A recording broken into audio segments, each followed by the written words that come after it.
Right, so the last time I played Vagrant Story was almost a year ago because of the hiatus.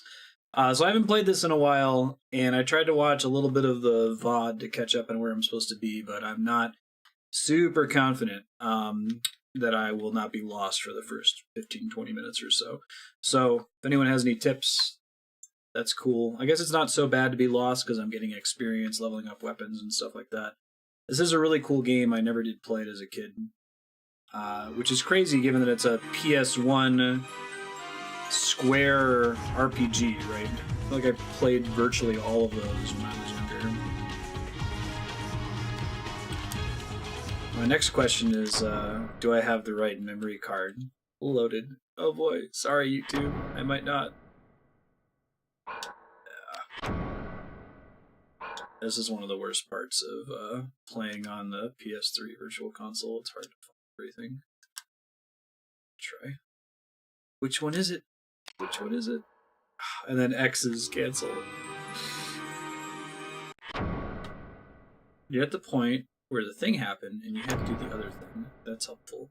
Hey, first try. That took less time than I thought it was going to take. What is Waitangi Day Propagable? I haven't heard of it before.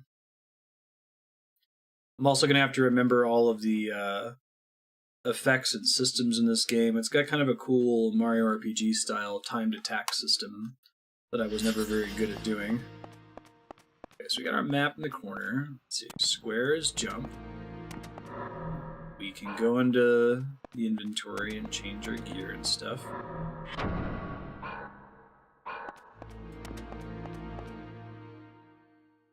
don't think I actually have a map indicator. Acrid ooze. And I pressed the defense button too early. Okay. So I can target parts of their body, which is cool. And then if I press a special attack button during the swing there, I can do like a combo. And if it says fast, that means I pressed it too early. If it says slow, I pressed it too late. Okay. I'm remembering. It's coming back to me.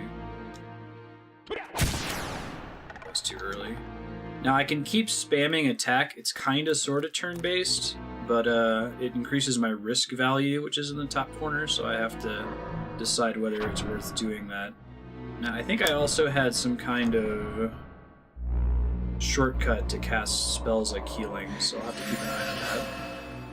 Also, as usual, if you guys can keep me apprised if the game volume is decent. I know the PS3 games tend to be a little bit too quiet. Or I should say PSN, PS1 games tend to be too quiet. There we go. Just keep healing. Looks like you regenerate MP over time. My tongue.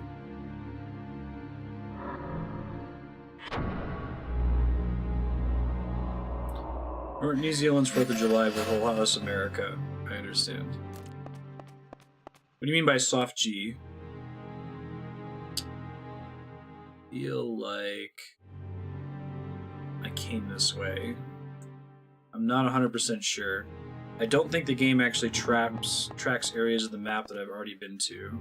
Let me see. Is there like a map here? Yeah, I'm not super sure. I don't think this tells me whether I've actually been in one of these rooms or not. My tonguey. Okay, gotcha. Well, I fell down anyway, so I'm trying to get back up here.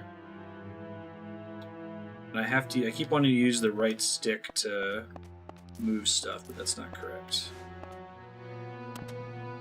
That's a sucky enough fall that I might want to step it back. We'll see where this takes me to.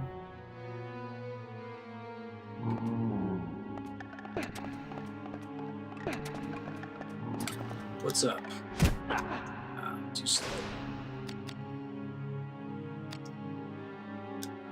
You gotta really gotta hit that a little bit later than I think you do.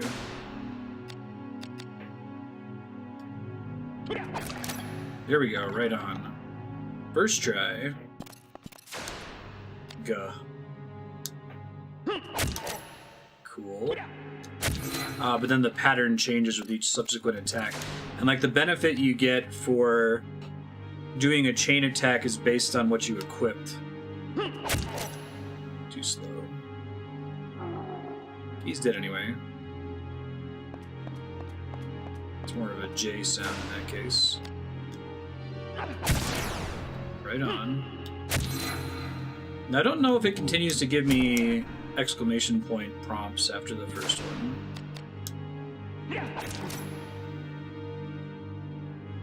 But the timing is different based on the button I press during the timed attack window. A reinforced glove.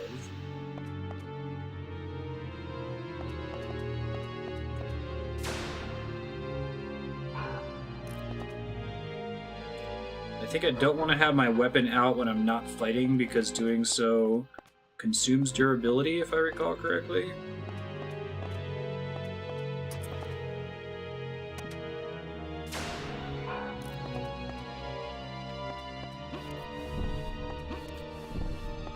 I thought there was a way for me to lift these boxes over my head, but it might be that I can only push them. There we go. So there's some boxes I can lift and some I can only push. Gotcha. I also need to get a feel for my realistic jump height again.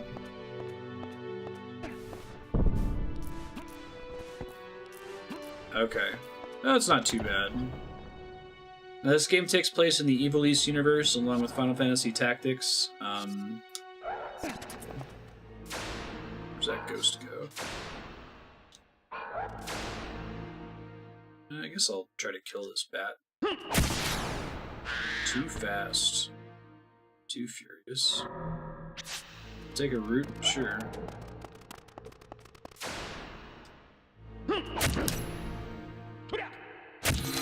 That's a much longer window, it seems like. 12 does also take place in the Evil East universe, yeah. I think 12 is in the distant past of Tactics, right? Tactics is like the ruined world that results after the end of 12. I played 12 when it came out, so I don't remember anything from that game at all. Mind Blast. Right, I think we want to be debuffing enemies a lot of the time, and I've been kind of bad about doing that. I have some spells that are good for that, I think. Warlock, Spirit Surge. It's like a nuke.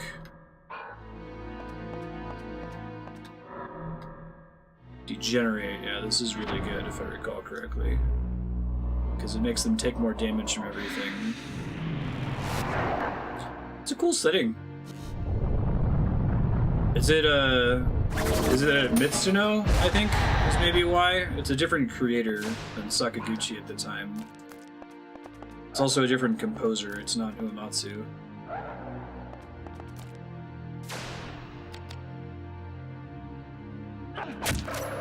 Too fast. Yeah, lack of belts, exactly. I don't think I can move rocks. Or, I can't pull either, right? I've already gotten that. Although it's not really a chest, I don't think, right? It's like a storage unit. It's like an ender chest, basically.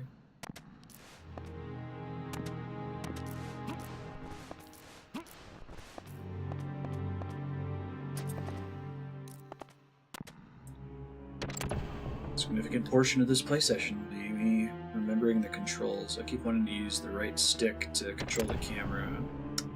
I don't think there's another exit from this room, right? It's a dead end. Okay, so I have no reason to be in there. Other than leveling up weapons and getting XP and stuff, but that wasn't a complete waste.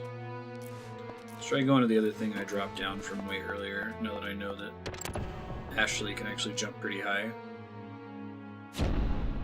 Evolve or die? The hell does that mean?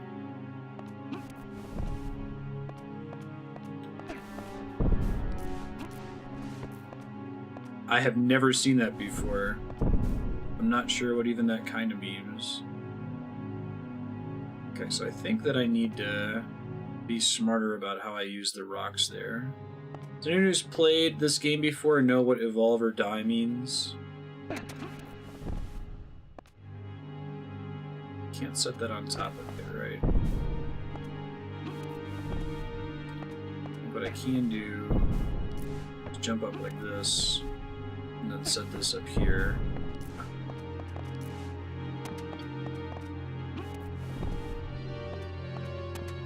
I think I needed to be less stupid with my stones over here, though, so I could jump all the way up. And I can't move these the way I have them right now. I could push them straight forward and roll them, but I can't move them backwards. Try leaving. No idea. Giving up already, you chicken? Okay. That's interesting. Evolve or die. Give me another try. Okay. So, put this on here. Put this here. Let me put this up here. And we're going to bring this down to save this rock, I think.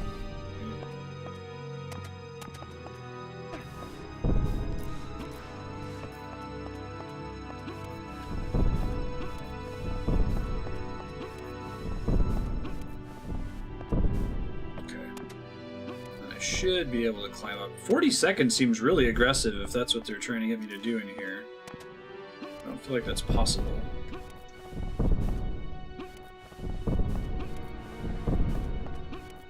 I like this composer a lot, but like you can really tell when it's this composer. Oh shit.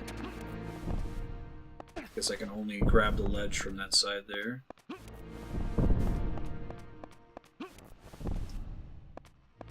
Here we go. Here we go. Here we go. Here we go. Hey, it only took me way more time than the target time.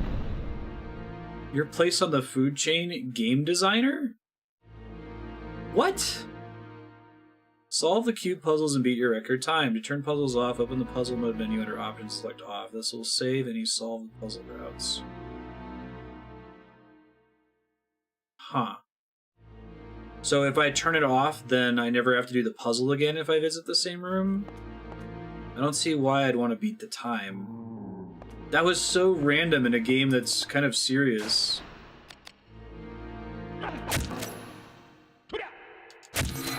I'll learn how to do that one eventually. Hey, I got a defense triggered finally.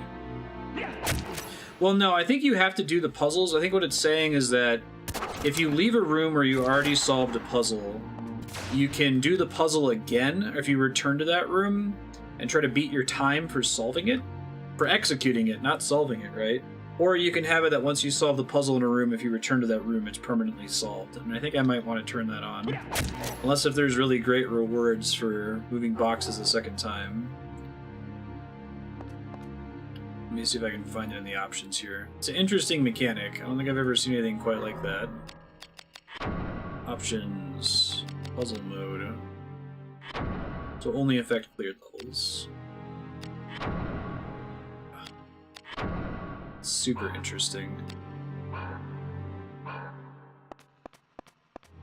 The whole thing, like, are you chicken? Ranking game designer, like, really weird.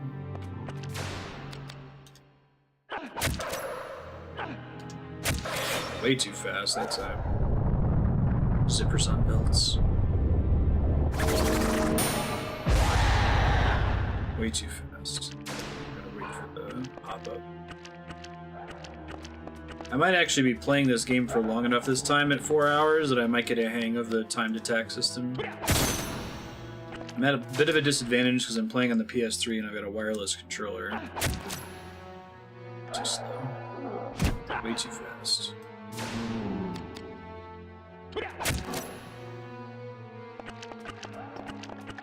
Might risk degenerate here a little bit.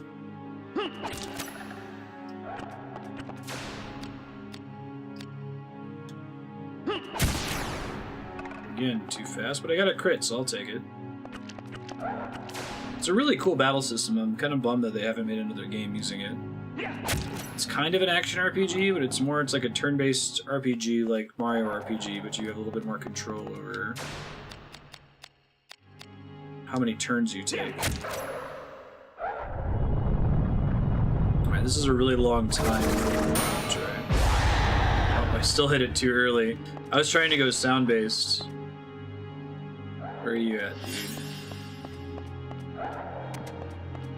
Come on. There you go.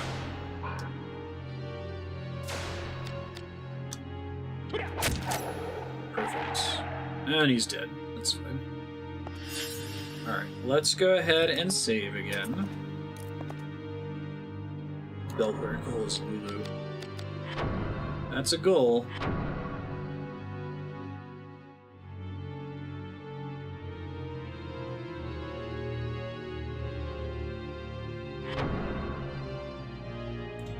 Alright, so in 16 minutes we've managed to make it back to the room in which we started, but we've reminded ourselves of the mechanics and we've figured out that puzzle mode thing, which is interesting. I've now disabled it. Belts above. Zippers, belts, pendants is the other one, right?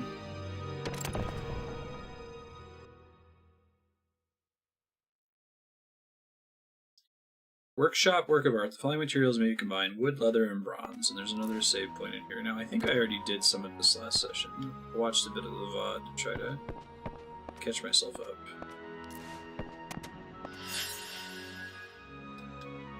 I think I can just do it from inside of the inventory as long as I'm in this room. Is that how it works? I don't think I have anything new to do then.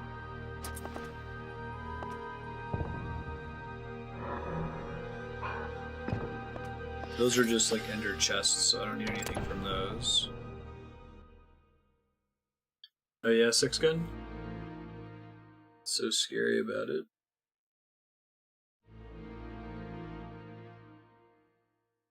Are we talking about that technology to control faces?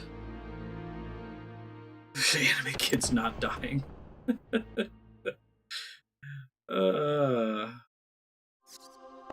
I was trying to explain that channel meme to Donovan the other day. It's not that I actively want children to die.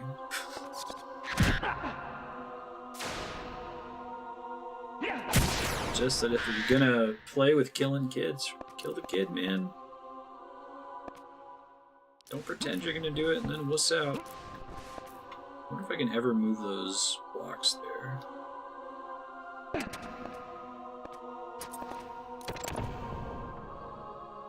Every time you see me take my weapon out at a door, it's because I forgot that the confirm button is circle. This must have been one of the very last Square games to not offer Western controls as an option. Also, ouch. I gotta heal. I'll have a really bad time if I don't. Bone helm.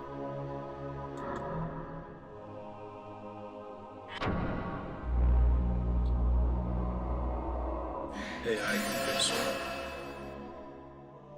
No, it's lazy storytelling to resurrect your characters constantly. Like, spoilers for the most recent Final Fantasy XIV patch, but they've once again brought a character back.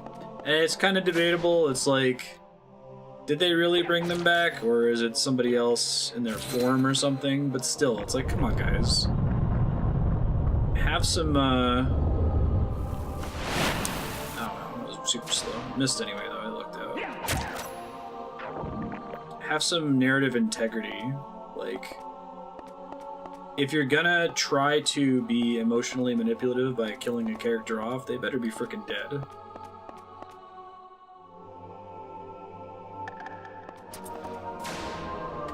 I think that's why people find something like Game of Thrones so refreshing, because it makes character death matter. It's not like a comic book where, alright, well, they're gonna be gone for 3 issues.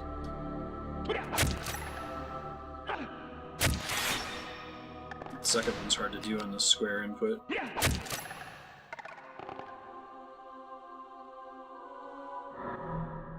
Cure Bulb, nice.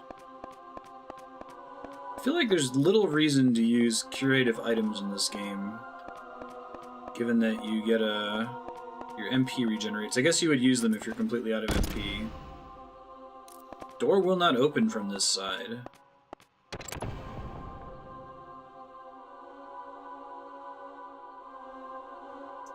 Door's been locked. Jeez.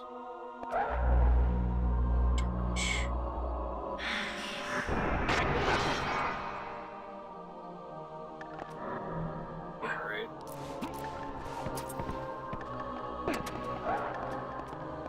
Ghost is way too far from me. I'm never gonna get that second attack off. It's super janky timing. Blast.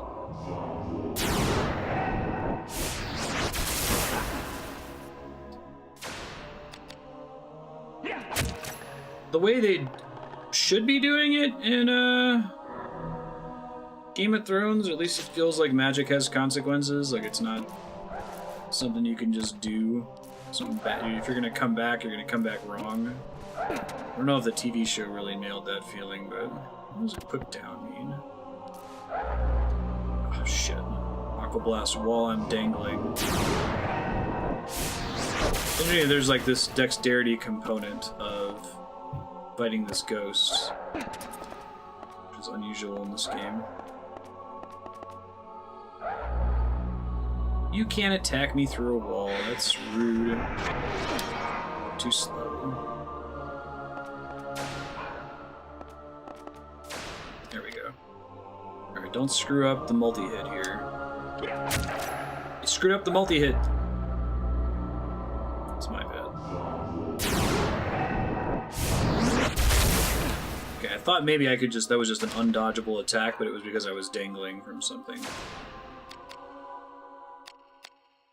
Go for the body shot. Too fast. Thanks, Nodovan. Hot tips. Too fast again. I gotta heal. I'm gonna die next time he does that.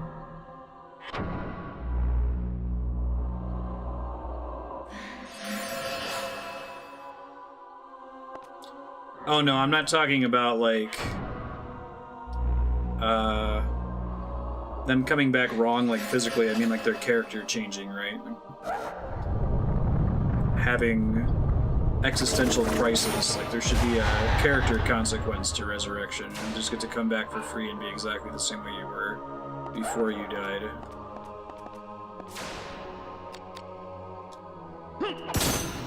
Oh, shit. This thing sucks to kill, man. Way too fast. Might want to try to cast Debilitate on it if I can get to it here. Where is he? Alright, let's use... Sorcerer Degenerate's what it's called. Should make it take more damage for my attacks here. Tarnish. Too slow.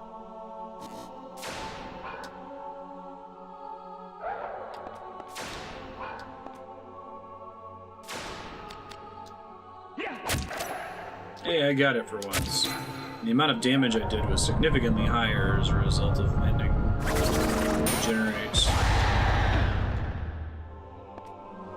No, I'm not even talking about that. I mean like the writing of his character.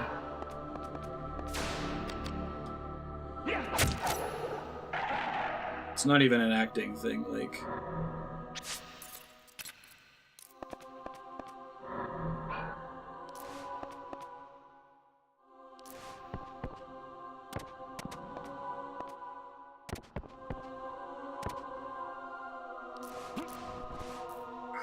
So there's a movable box in here, but what purpose does it serve, if any?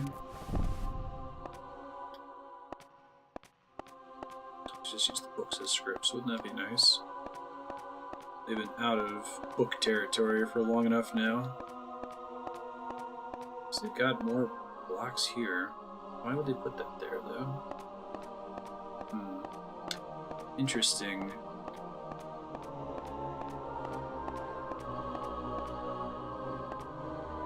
Maybe it's not actually a block puzzle and it's just there for funsies, but I feel like I've been taught that everything in this game is a block puzzle, right?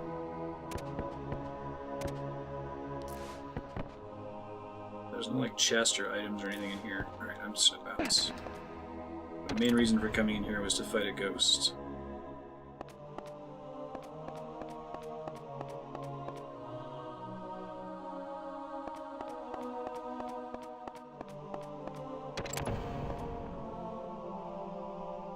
Just quickly confirm that, in fact, the map does not tell me whether I visited an area yet or not.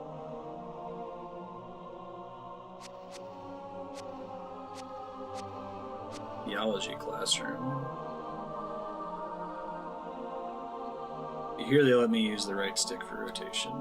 Interesting. I think this is the way I came, right? Yeah, okay. So this way. Go to the opposite side of this room.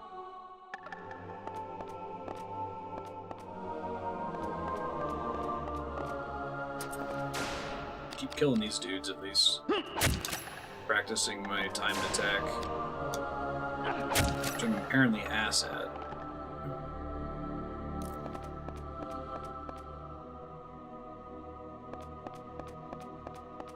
Alright, right was the ghost room that was pointless.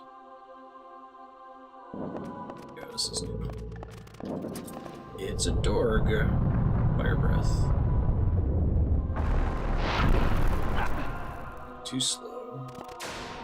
I feel like if I wait to see the exclamation point, it's already too late. I'm trying to give you guidance for future attempts to dodge it.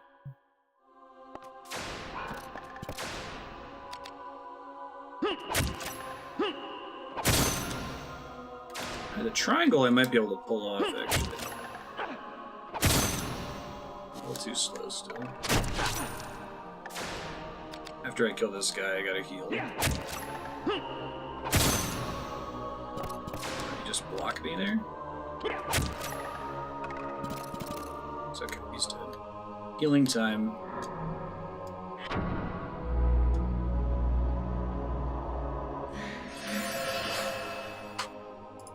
Do one more of those.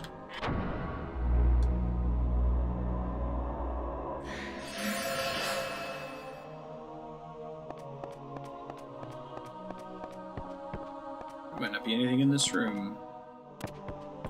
What's it marked as on the map? Sanctum, Shrine of the Martyrs. Okay.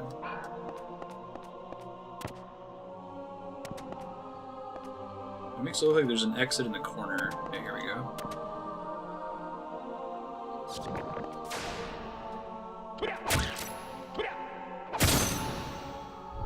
Oh, if you miss, you don't get to continue regardless, and that's just a die roll, I guess. Ooh, poison, gross. I think I have antidote power, though. I'll try to use it once I kill this guy. I think the risk system increases the amount of damage I take and decreases my accuracy if I let it build too high. Is that right? I don't think in any of my sessions I've completely fully grasped it. It's definitely, it's punishing you for taking too many consecutive turns without running around and letting it decay.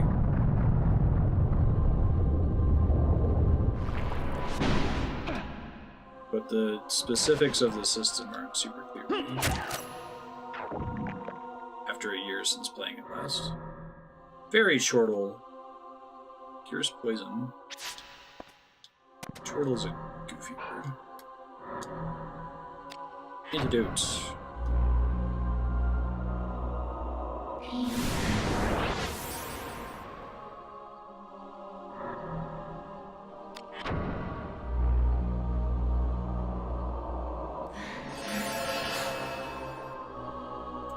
Oh, I just noticed the color on the game capture is kind of wonky. Has it been like that the whole time? Let me see if I can fix that really quick. Hold on. Let's just reinitiate the Elgato.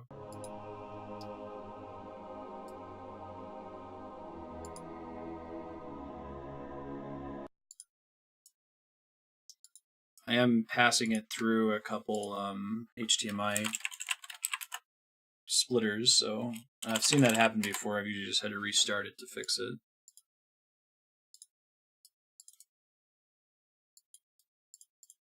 Hold please.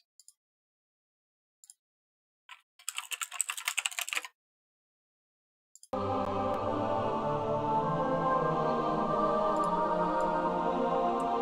what it should look like.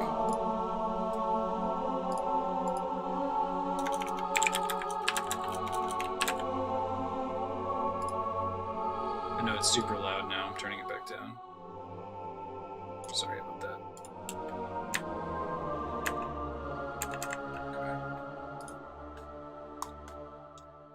I'll try to keep an eye on my preview window, but if you guys notice the video get all janky, let me know in chat, please. Don't think it was janky the whole time, but...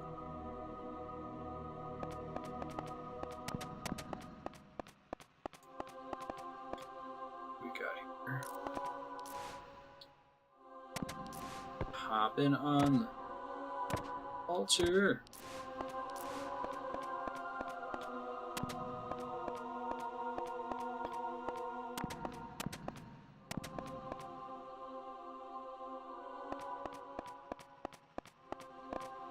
This feels like a room I've already been in, but it wouldn't make sense that I looped all the way back here, so let me inspect the map real quick. Academia Corridor.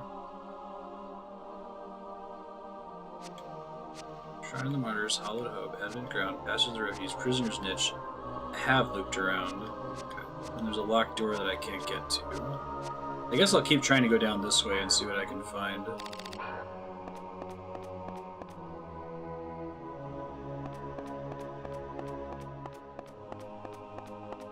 The sultry tones of Marstead Radio, broadcasting coast to coast and beyond. This is your host, Marstazzle. Try to do that when Cat Donovan and Sailor Dan are playing disc golf. Golf commentary.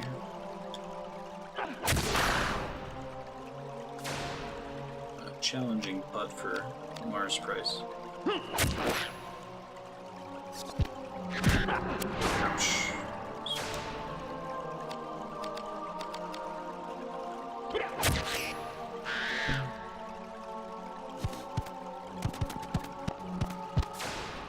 On short notice, it's the best idea.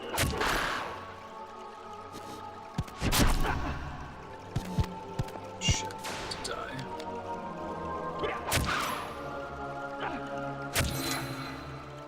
Get that second hit one of these days. Right on. Nice. Lizard Man is really buff. Hey, first try.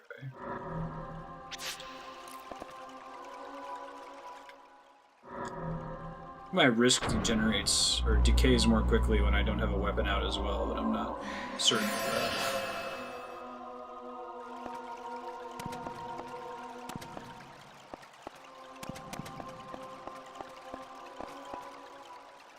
There's definitely another exit over here. There's no way to cross this water.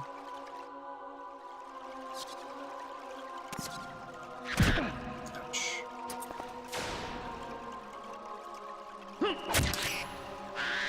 Bats die in one hit, which is very nice.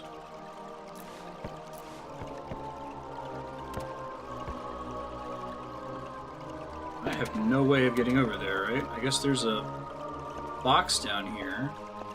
But as far as I know, I can't get to it at all, right? Maybe I can, actually. Let's see.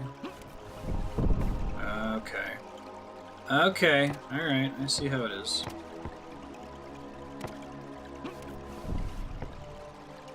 So I should be able to lift this one down.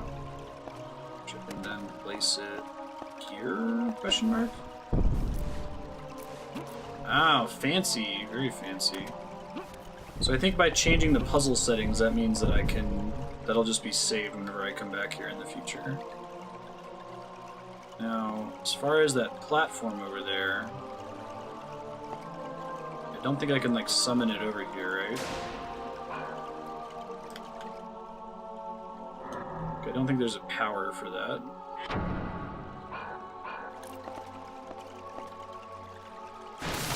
Ooh, just take damage falling in the water. Right on.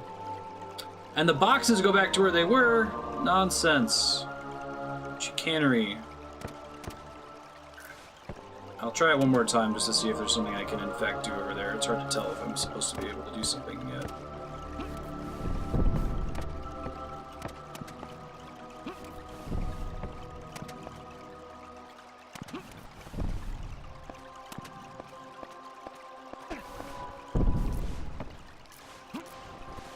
Okay, so I could push those boxes down, and that's my only option, right?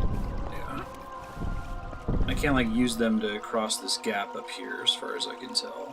There's also nowhere else for me to go up here. I can jump higher up, but it doesn't open anything up for me.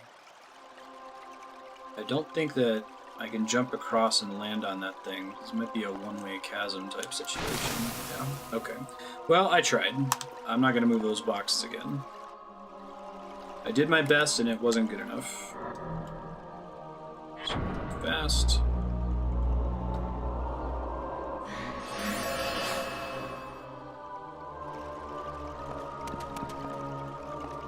I know that jumping in the water is death. Other than that, that's just a dead end that I can't cross.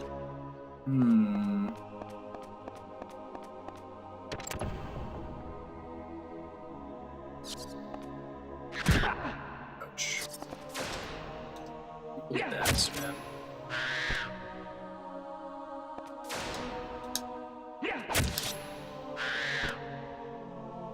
Come here. Wonder if I would do better by trying to watch the animation instead of looking for the exclamation point. Or even try to use the sound. I feel like I'm generally pretty good at timed attacks in games, and I'm just garbage at it in this game for some reason.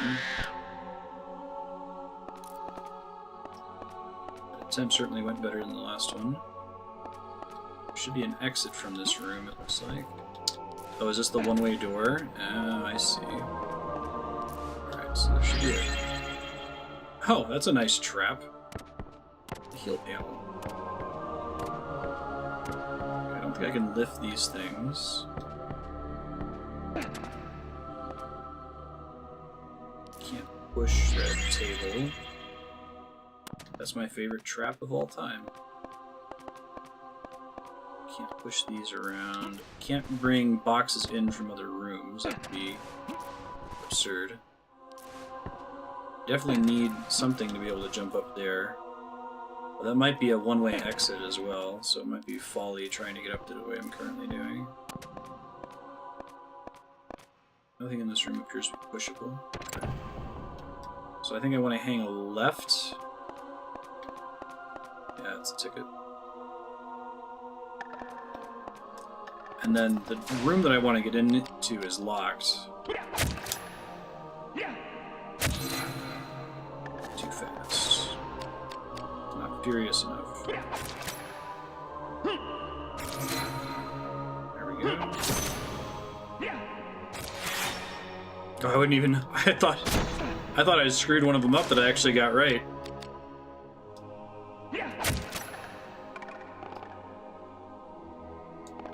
Doing a little bit better now, trying to ignore the exclamation point and just hit it according to the animation. I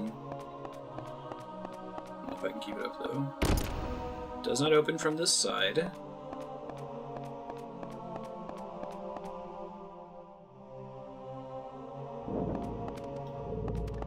There's an exit in the back corner, right? Oh, can you not, man? Too early.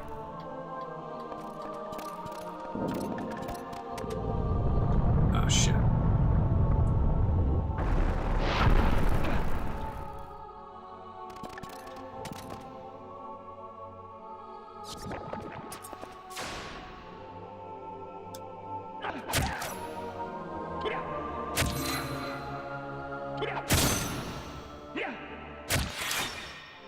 Okay, that went much better. I got like 4 hits that time.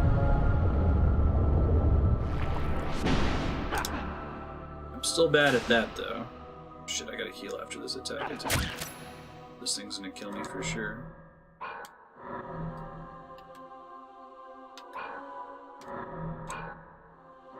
Here we go. Got it.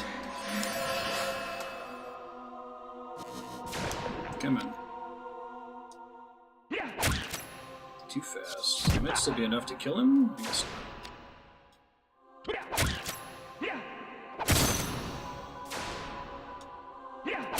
I think when they're flashing red, that means they're almost dead. I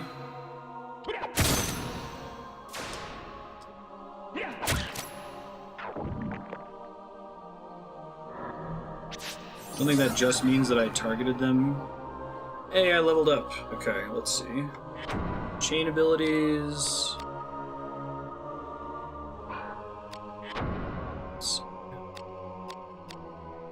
Now, the fact that they're giving me elemental defense abilities specifically makes me think we're going to run into bosses later that are going to kind of depend on that.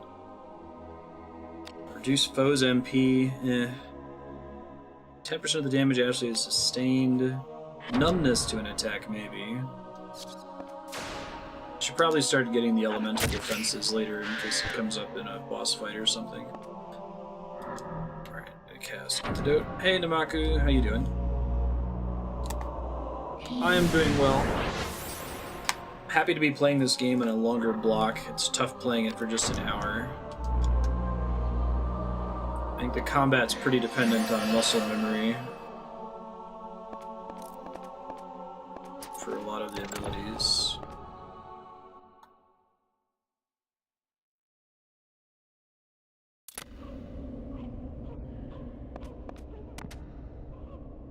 Cutscene time? This game is easily the prettiest full 3D PS1 game. And it's probably one of the last PS1 games, too.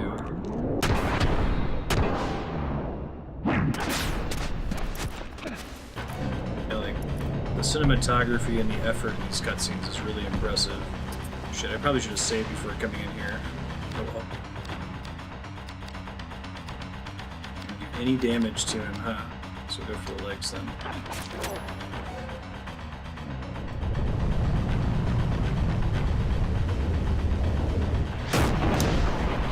Too slow. It's pretty different. I guess the combat system is kind of like Parasite, huh?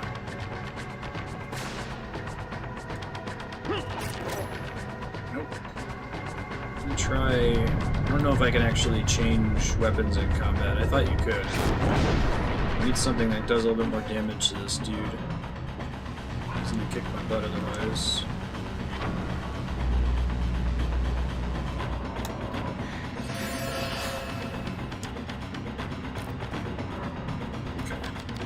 Items. Piercing.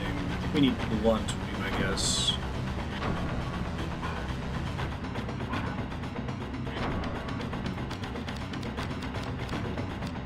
No, I might not be able to change equipment in battle.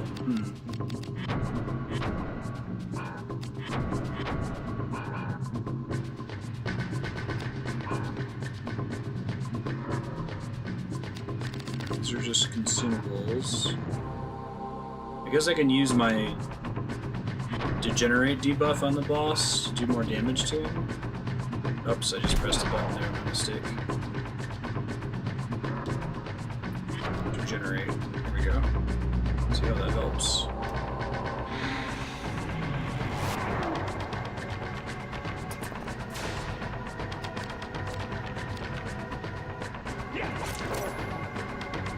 It didn't make much difference. Let me try using my other... Got some spells. I just need to be careful not to waste them. Oh yeah, that actually does okay damage.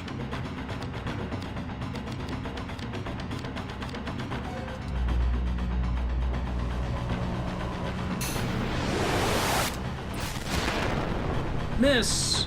Bummer. A lot of MP, I gotta let it regenerate now. Still slow on that. probably have items I can use to regenerate MP too.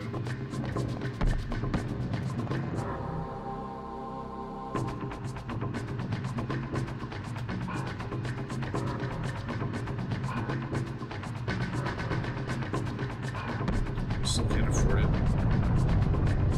2,000, 3,000, 4,000. Okay, let me heal before I die. The benefit of getting lost is I got all these curative items now. I don't know if any of them recover MP though. Let's see. Lowers risk by 25 points, cures paralysis, poison, recharges in. Ooh, MP recovery is expensive. So I don't want to mess with that then. 28 MP for that attack, man. Yikes.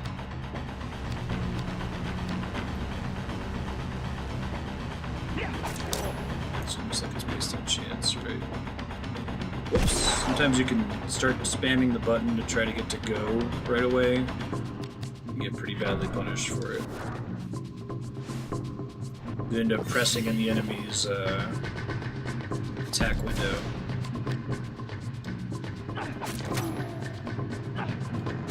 Too fast, okay.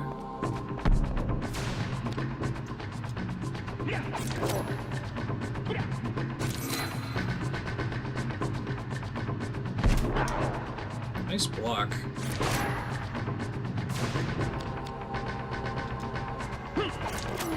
Too fast.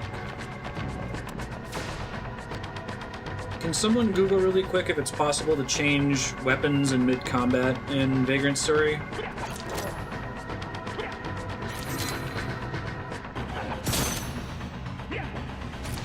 Alright, I'm finally sucking less.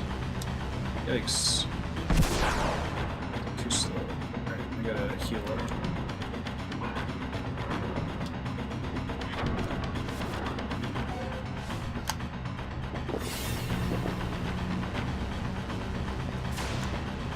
I'm gonna need some butt stars up in here. Too slow. It's okay. Worse things have happened. Too slow, okay. Alright, I'm pretty good at blocking that one.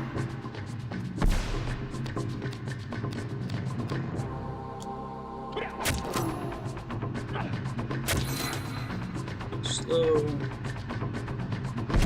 Not that time. It's just not making a huge difference in the amount of damage I take. Oh, jeez. The main reason to block it is to get the added effect from blocking, which heals me a little bit, the damage that I just took.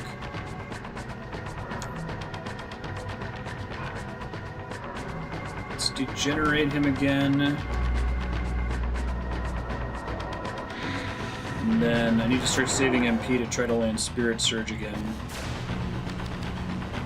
The risk is getting really high though, I might need to just chill for a sec.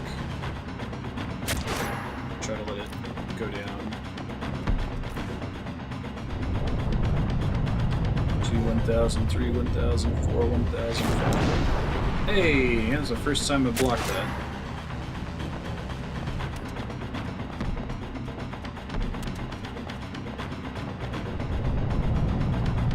1,000, 3, 1,000, 4, 1,000, 5, 1,000. Okay, right on. That's the way to do it. This is how we do it.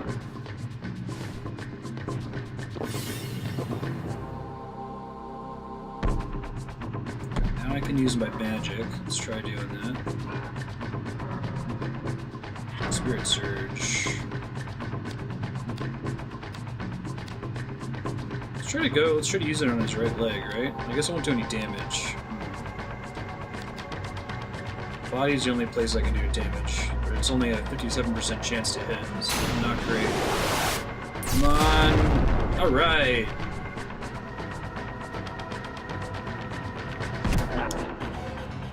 Cool. But I use risk whenever I block an attack. 1,000, 2, 1,000, 3, 1,000, 4, 1,000, 5, 1,000.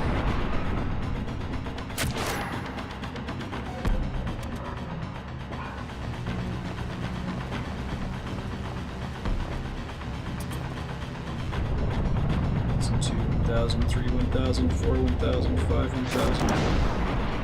Cool.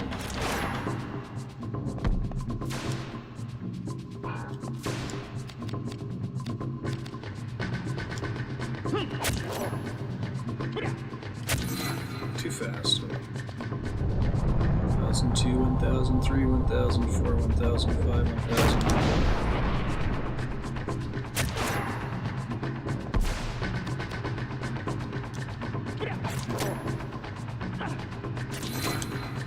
Too slow.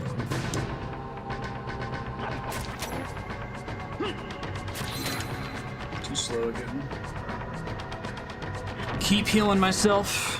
I wish I had a bludgeoning weapon or something. I'm doing such little damage to his foot whenever I'm hitting him.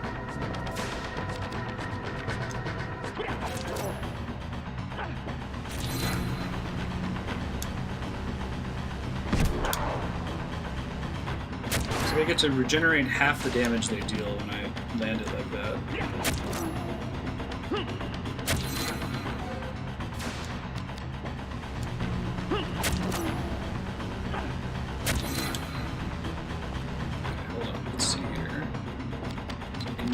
My lower my risk. I've got enough of those for it to be reasonable. I should try some of my other abilities here. Spells are not great because of how expensive they are. Break Arts. Ruination. Cost 25 HP.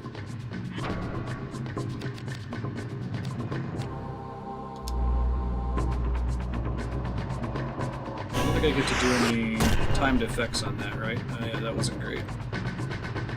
Certainly wasn't worth 25 hit points.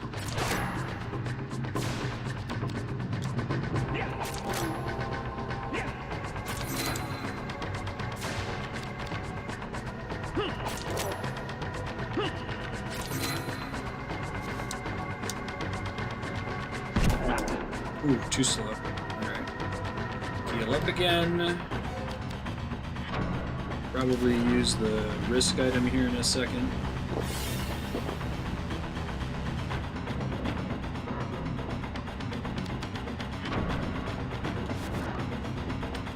Can somebody do me a favor and Google, just Google, can you change weapons in combat, Vagrant story? I don't think you can, but if you can, it will change my approach to this boss here.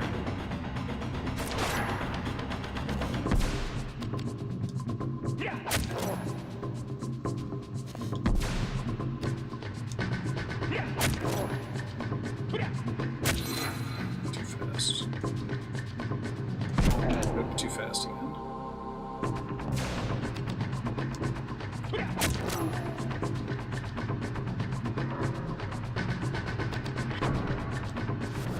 I thought I had a ton of healing items, but at the rate I'm killing this guy with my spear, probably not so much.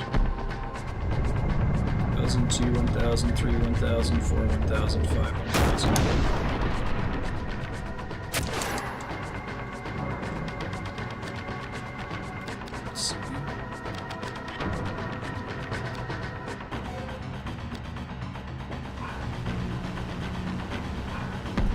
Weapon switching. Okay, so I just have to know in advance. I have to like fail on the boss fight and come in with a different weapon.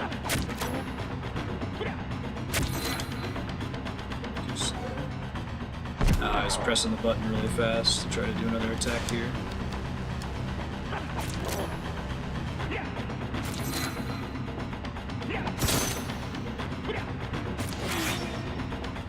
Too fast at the end there.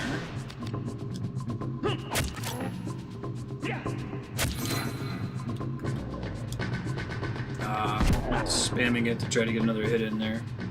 Alright, let me use the Barrow Root. Thanks for checking, prop.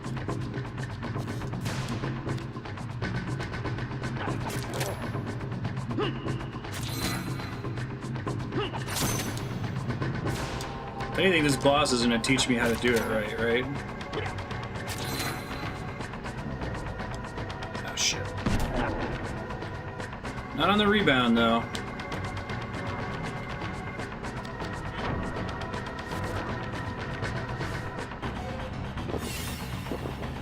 I've had the vision Liminato where I fight this guy for 20 minutes, I just run the healing items and he kills me, right? Too fast.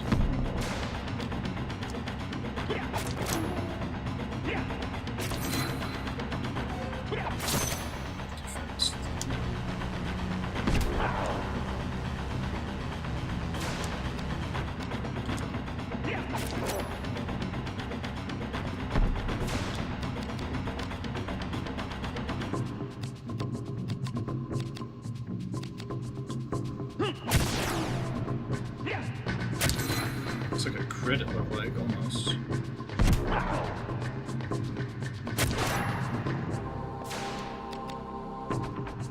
Probably need to recast the debilitate debuff.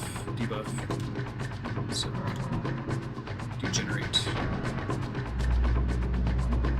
It makes him do slightly less damage, but more importantly, it makes me do more damage to him. Shit. That happens a lot. I think it's meant to punish you for button mashing.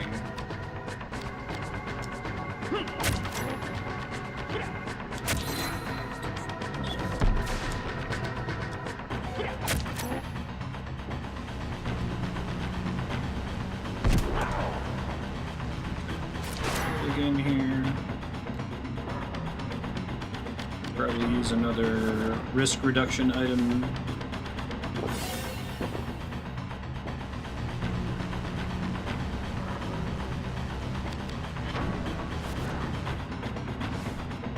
It's funny because like I'd prefer to be using basically any other weapon than the thing I'm using right now, right? I really don't think I can change it.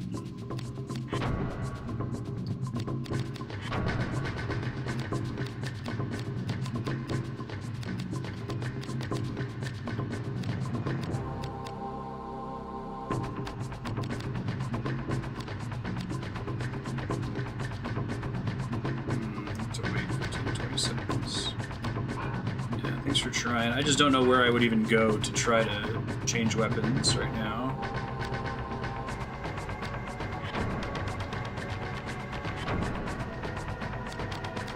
Gain life, mind assault, reduces MP, regenerates some of Ashley's MP. Why don't we equip that? That sounds great. 30% of damage dealt is like nothing though. Because if I get 1 MP, that's a bigger deal than getting 1 hit point. I'm just trying to figure out where I go to do it. It won't let me do it from this menu here. Oh, wait. Maybe it will. It might just be a dummy. Blunt. Let's try the pink squirrel.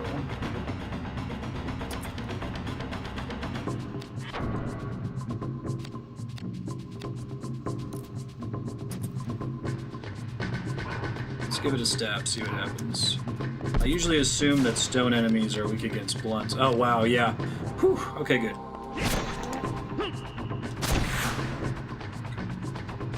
Small amount of MP regeneration, and then the shield's helping my defense quite a bit when he does hit me. Well, it was a chance to practice my timed attack, so it wasn't all a waste.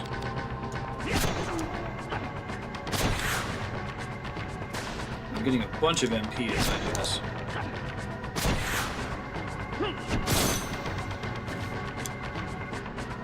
I already hit the button, bummer. Thank you guys for checking. Makes a pretty big difference. I really like the idea of having MP regen on my attacks too.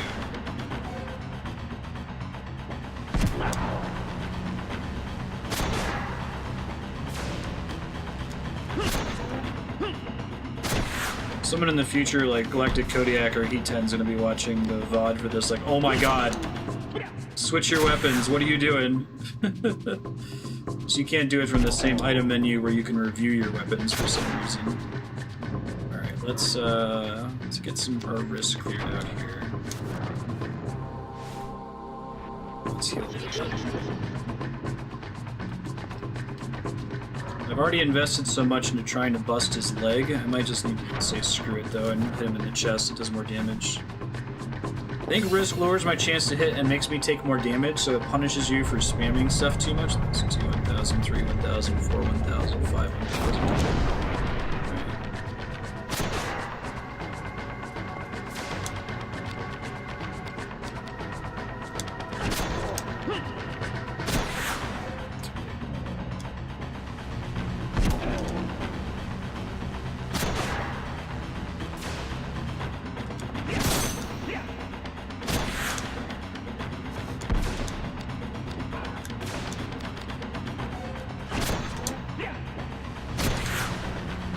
26 damage per hit's pretty great. I will take it.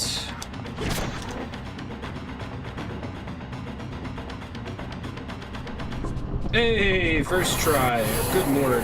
Oh, that was doozy. That was doozy.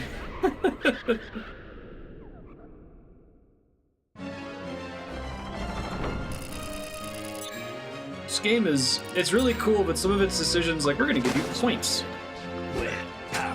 Normal agents. First try. Give me some of that strength, how about? No, alright, fine.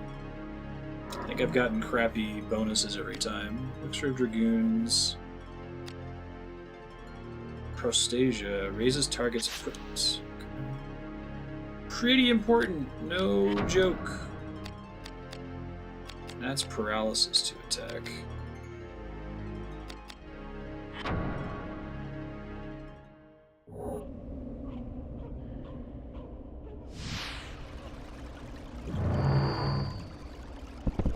Hey, we know where that is. Alright, cool. Progress opened. Friendship regained with floating platform.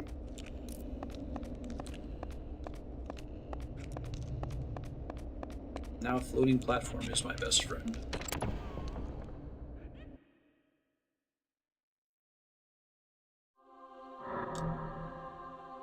I guess I'll go back to my spear, but now I know that I can switch weapons in combat. That's important to remember. Okay, so we gotta go left to go to equip. Gotcha. I think Rusty Nail was the one I was using. And then the affinity changes the more you use it against certain kinds of enemies, I think, if I remember correctly, right? Yeah, so this is getting really good against undead. So I kind of need to keep track of that. I guess that's why when I hit those skeletons now, I'm doing a ton of damage to them. Because I've hit so many skeletons up until now. Let me kill him. Oops. Oh, wow. He wasn't actually in range.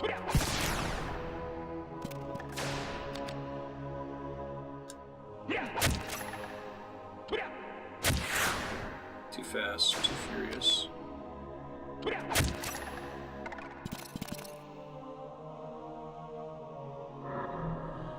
Bandit mail.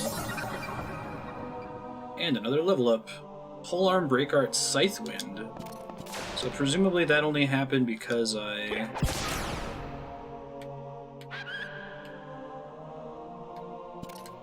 have been using the polearm so much up till now. Scythewind. Yes, it says next 134 points, so that must be from killing enemies, I guess. Let's see how it works. This is that Persona thing of spending HP versus spending MP. Oops, press that button way too early.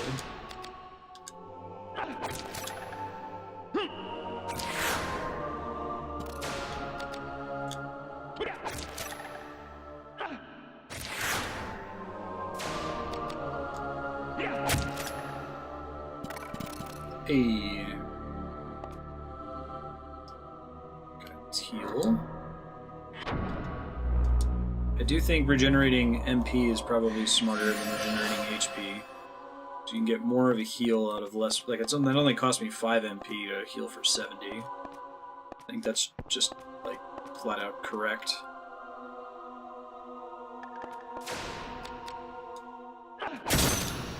Ooh. Oh, I didn't realize I landed one of those hits. I thought I totally missed. Oops.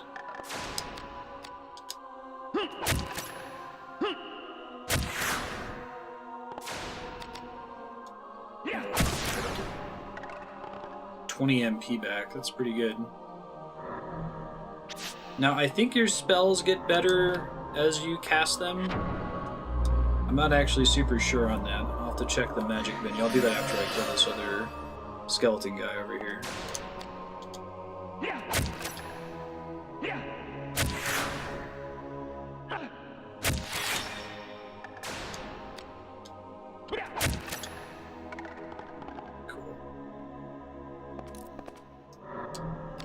First, let's check out battle abilities. So we got our chain abilities. What are our options? Might want to take Paralysis Pulse, actually.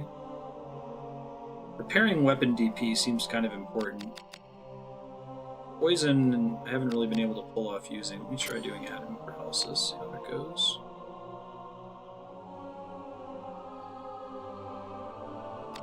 Adds that amount to PP. What's PP?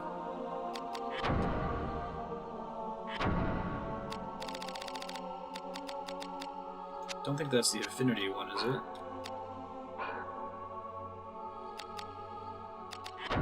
And then magic.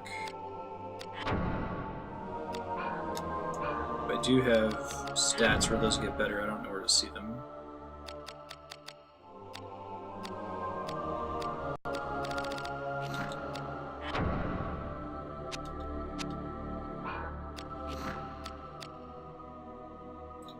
Receive more damage and less likely to score hits. Okay, so yeah, risk is accuracy and damage taken. To answer the earlier question.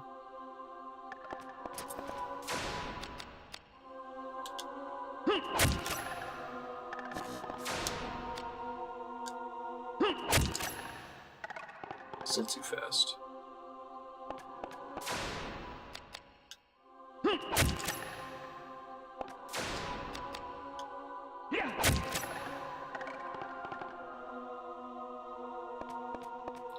Finally land the combos when I screw up the input. Alright, I think I need to go save. I think I very, very badly need to save. Ouch, jerk. I think there is a save not too far back this way. Jerk.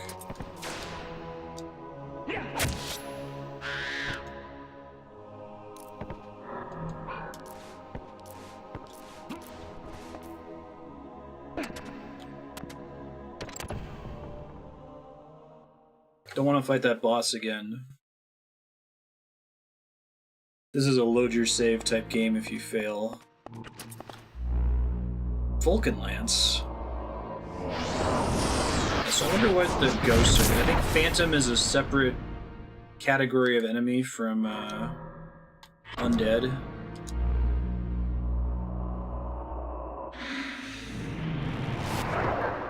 And this weapon's already kind of bad on Phantom Affinity for whatever reason.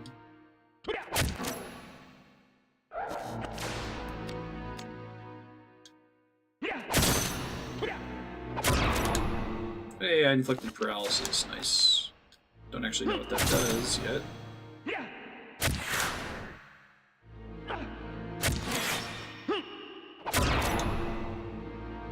He's double paralyzed, whatever that means.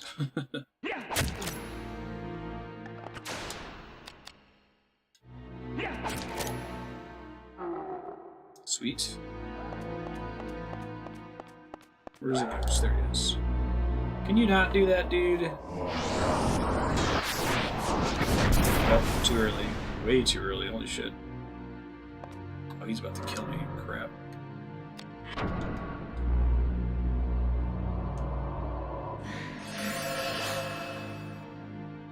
A little bit of that, yeah.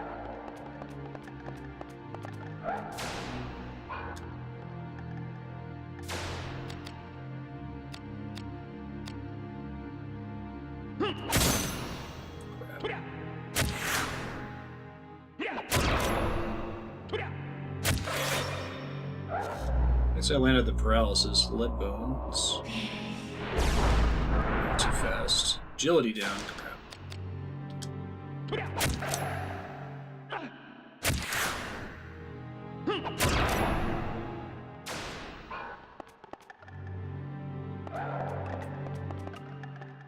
Or if paralysis just prevents them from taking a certain action or something, or what the deal is with it.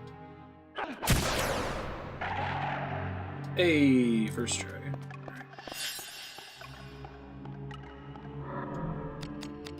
Let's save. So that we don't lose 45 minutes of progress if we die. Actually, almost an hour, I think, right? So we'll see when we look at the timestamp on the last save. Yeah. Oh, more than an hour. Yikes.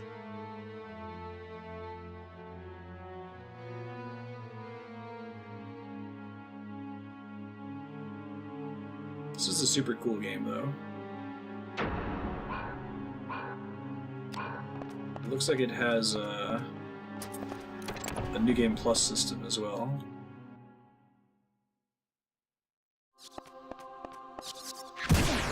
Jerk. Some people's bats, man.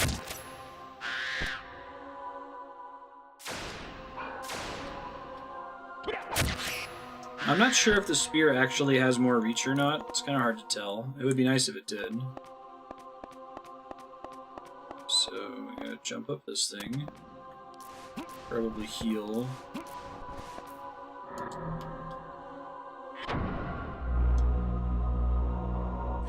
So I'm not sure if this is like Secret of Mana rules and that there's some advantage to casting spells a lot, you know? Speaking of spells, at that boss fight I got some items to upgrade myself. Let me go check them out really quick. One of them was this grimoire to learn a new ability, to raise equipment. Which I don't know what equip up actually means. It makes my weapon do more damage or something? Yes. Maybe that shows up in the... There's like a manual, right? Status. Strength down, strength up. Agility up, quicken, silence, numbness, curse, regeneration. Weapon and armor temporarily strengthened. Okay. But like, cast a spell to remove your status buff. They must be talking about that like if an enemy uses it on themselves. Okay. And then I thought I had an elixir to increase my stats as well.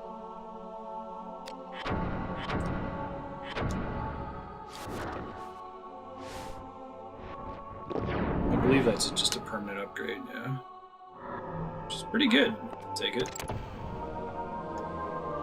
Okay, so I think I'm hanging a left to progress in here. I'm gonna keep killing these guys.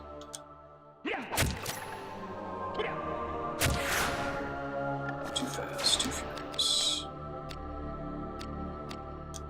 There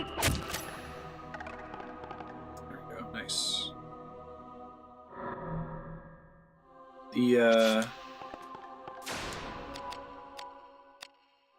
Let's go for that shot. Well, actually I can hit him for more.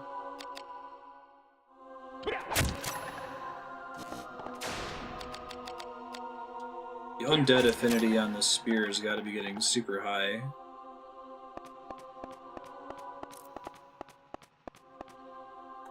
I think this is right. Yeah, this is right. Perfect. Kill this dragon man. Maybe he was just a dragon.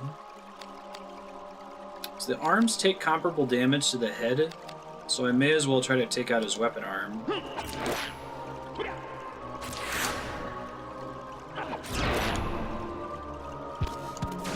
Ended my paralysis. Hey, thanks, RT. Auto host.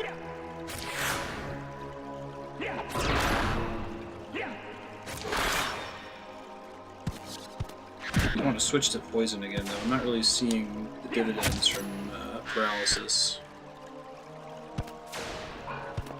Tales of Zestiria. Zesty Tales? Is that like the prequel from First Area? Takes place in the same universe. Hey, Heaton. If you watch any of this VOD, you're gonna want to die. I'm sitting there in the entire golem boss fight like, how do I change weapons? I guess maybe I can't change weapons in combat. Sitting there using a spear, hitting him for 3 damage a hit. Shouldn't have.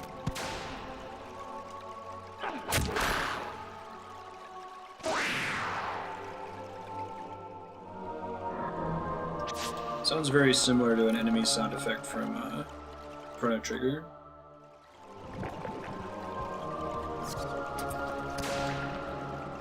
Oh, that's cool. I guess I'll kill the bat first. Oh, that's right, I can just break boxes. Well, okay. Keep that in mind. Forgot that was the thing. Okay, here we go.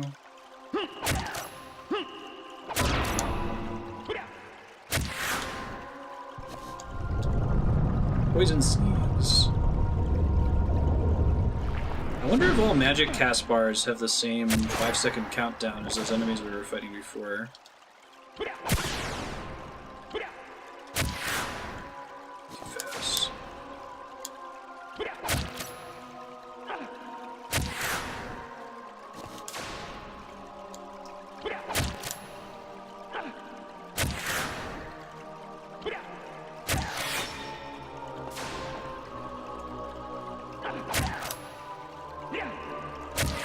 Too fast again. This thing sucks to fight.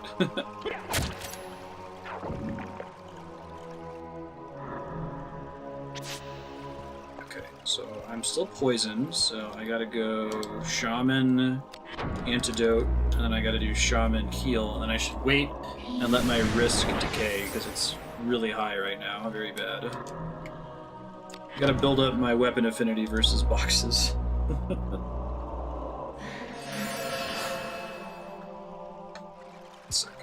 Actually, I'm gonna wait on my risk to decay anyway. Email. Okay, so planning Lisa and Matt stream, Andrea's sister and her boyfriend. They're combining their sub-block hours to do a D&D stream. And I'm gonna maybe see if I can get away with setting it in my system. Push, maybe?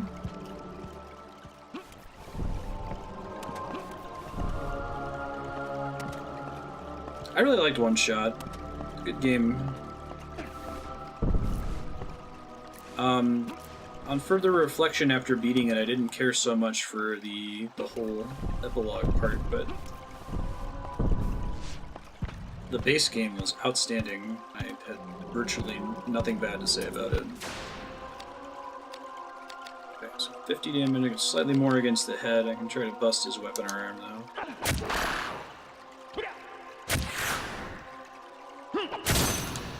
Too slow. Ah, I was spamming it. Shit.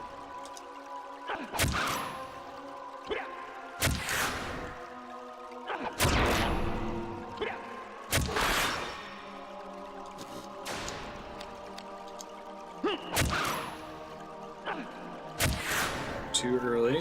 Hey, Robin, what's up? How are you doing?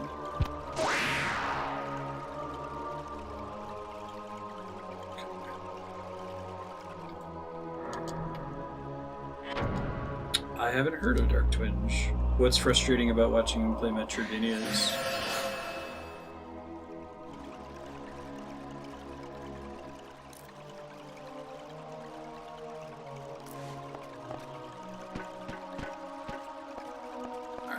new progress. Okay. The bats in here? Hey, another save point. Fantastic.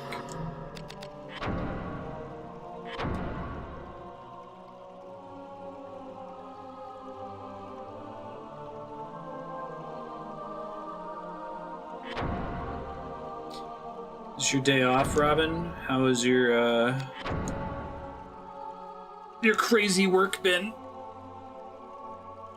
She's recently gotten out of a chain salon and is starting her own salon with a business partner. It's super exciting. Really?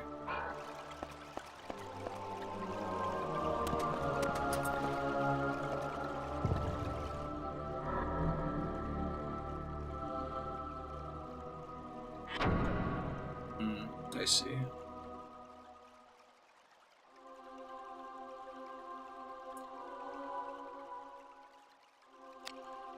It's interesting that this stuff is stored on the memory card. So does that mean that if I store things in here from another save that I can access them from here? Or maybe that's just their way of handling inventory space. I don't think I need to store anything in here right now. I guess I'm running out of some space. Like, I have space for one more weapon. I'll worry about it later. Bar tonight? Gotcha. Keep my weapon put away. Having it out is bad. Sometimes I miss conveyance, but if you... people will tell me what it was that I missed, usually but depends. Sometimes I'm annoyed that I missed it. Hey, Dargan again. That's interesting that it checks your memory card when you go to the item box then. Maybe it is just a unique solution to saving space. So you don't have to be on demand all the time because you're not always having to access it, right? Alright, dodge. Wow, that still hurt like hell though, holy shit. Oh god, I'm gonna die instantly. Just because he got another attack on him. And I died. Well, I'm glad there is a save point outside. Womp womp. Gee willikers. Yeah, no kidding. Thank you, game.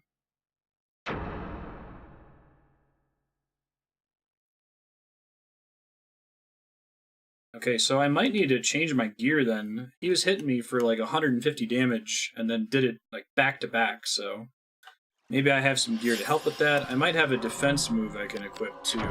Let's see. Defense abilities. Prevents paralysis and numbness. Reflects 40% of damage. Those aren't super great. I could maybe go try to grind a little bit. I'm not too far away from getting another upgrade and try to get the fire word ability. Let's see. I don't think I can really buff myself. I can buff my equipment. So that's about it. Let's see. Equip. How about body pieces and stuff? Banded mail.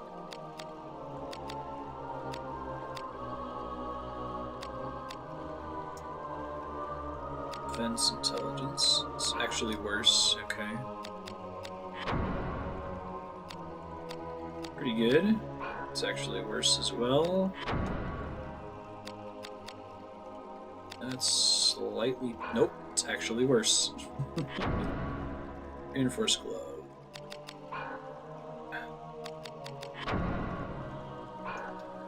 I don't think I can improve my intelligence defense very much. Well, I'll go attempt the boss again really quick, and if I die, I'll go pick up the reaction ability that increases my fire defense. I'll try to buff myself before I go in. I think that works.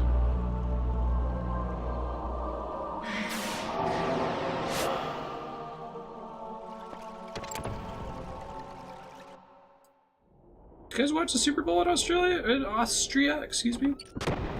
What's a party? Didn't realize it had that much,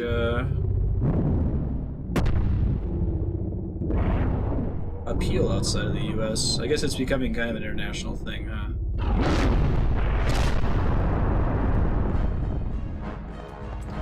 Alright. Here we go, right at the beginning.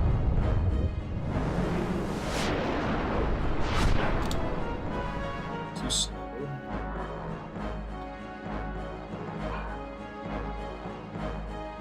Using an excuse again to get there and drink. Fair enough.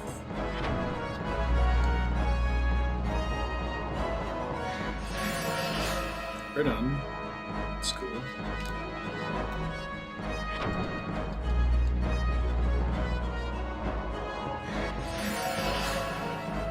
Maybe it's punishment for being too close to his front. I don't know if he can always breathe on me.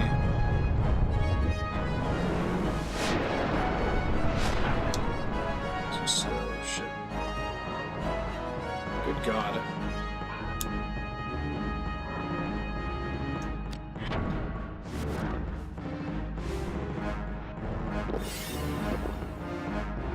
Team in London? Really?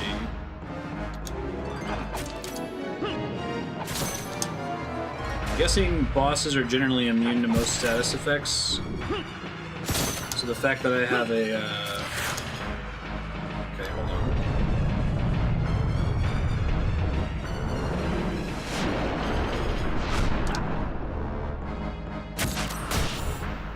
That's pretty good. Reflect damage.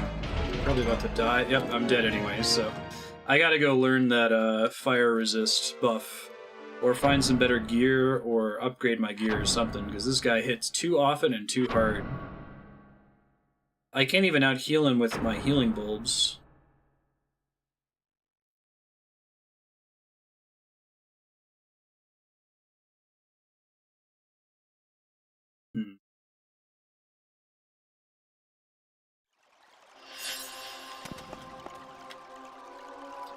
I actually kind of enjoyed watching the Super Bowl yesterday. I'm not a big sports person for the most part, but it helps when you have people in the room and know what the hell's going on to kind of explain what's up.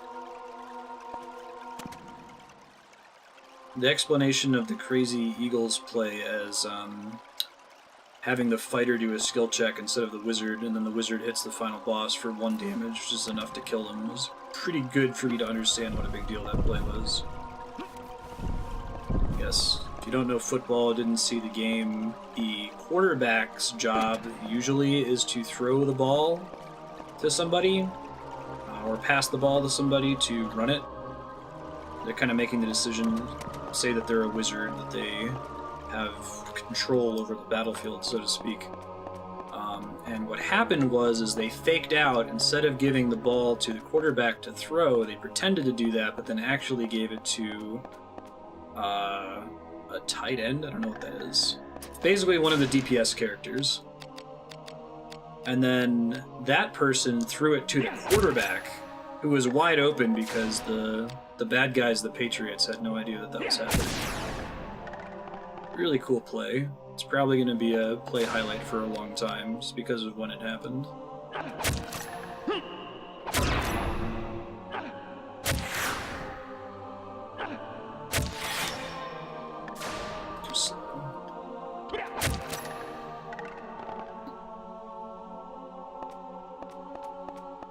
I always get worried about boring Super Bowl games. Alright, so let me just confirm here.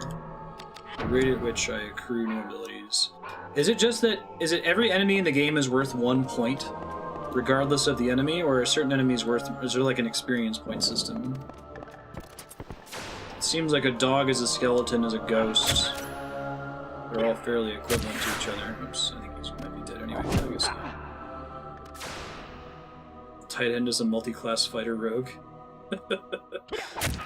That's helpful. So they double as a tank and a runner? Is that how I should understand that? And they're just like, this is how it's done.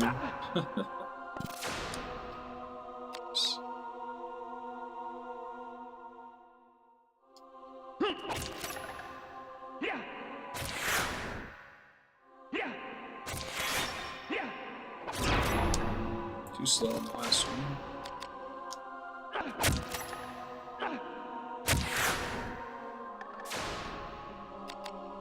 There's a little +1, -1 that pops up when the alignment change procs. Nice.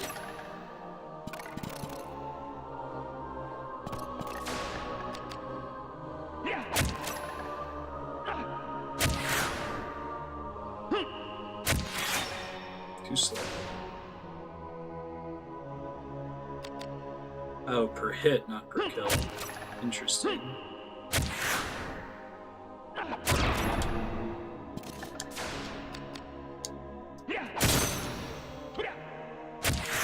Too fast.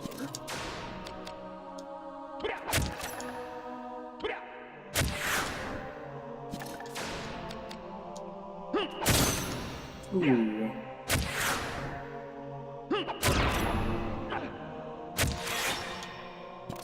Now, do I actually do less damage over time as my risk gets higher, or is it just the amount of damage I take and my accuracy? Shit.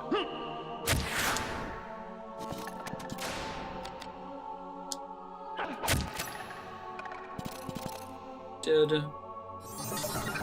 Hey, there we go. Alright. So we need to take defense abilities, fireproof. and we actually need to equip that. Fireproof. Just for this boss. Now, I think that just makes it so that I end up taking half damage from the boss's attack. I don't think it's like a buff, so I have to land every defensive move to be able to succeed with that, unfortunately.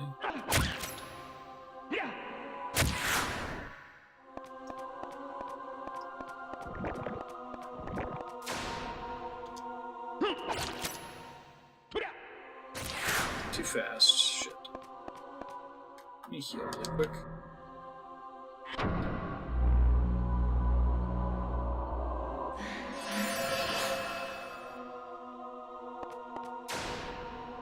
Right, because the offensive line are like the quarterback's tanks.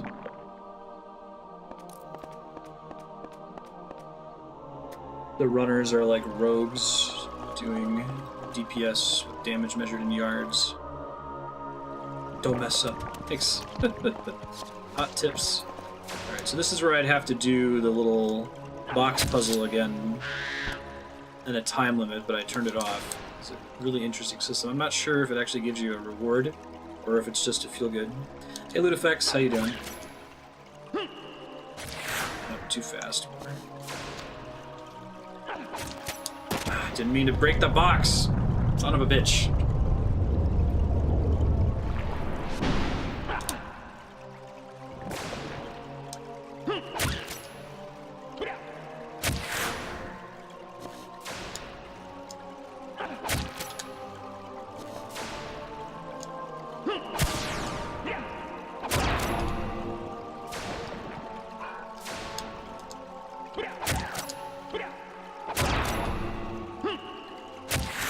Too fast. And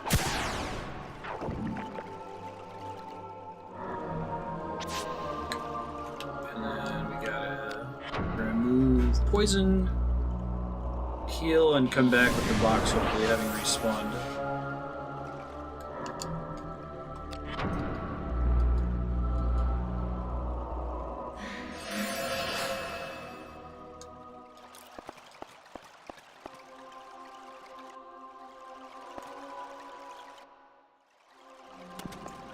Hey, alright. Looks like the enemy placement is somewhat randomized. It's hard to say for sure. Like, this guy seems to be pretty consistently spawned here, but there weren't always slimes in that other room I was just in. Let's go for the arm.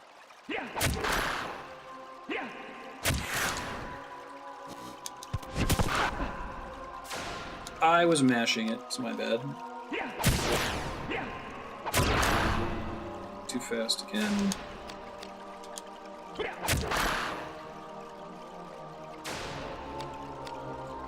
Yeah, so is paralysis just making it so occasionally the enemy doesn't act even though they're able to? I'm not seeing a thing on the screen that says, like, it stopped them from doing something. And then this guy's running away when he takes a bunch of damage.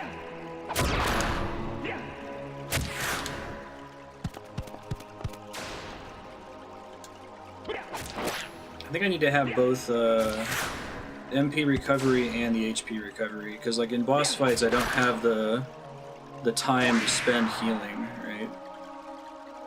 So let me try switching that out as well. Chain abilities. I haven't really been using temper effectively. Paralysis isn't going to matter in this fight, so let's do circle, triangle.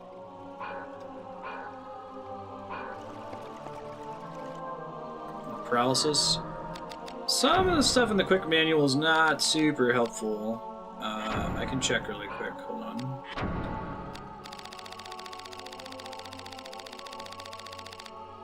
Physical attacks and break arts cannot be used temporarily. Oh wow, that's actually pretty good. So that's why they just straight up stop attacking you. It's not like a chance to not hit. You just don't hit at all. Gotcha. Thanks. Heal up.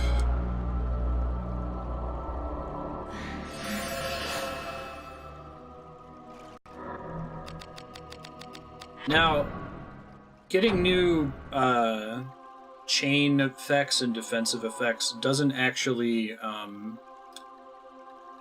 increase my defenses at all, right? It's all very equipment driven. I need to have better gear in order to better survive attacks like that. I might try to go find the crafting room. I'm going to give this dragon boss a couple more tries, and if my ability changes aren't enough, I'll have to decide. Maybe do some more grinding or upgrade my gear or something. And definitely need to have it so he's not hitting me for more than half of my health for every attack. It's very, very, very, very bad. Exceedingly so.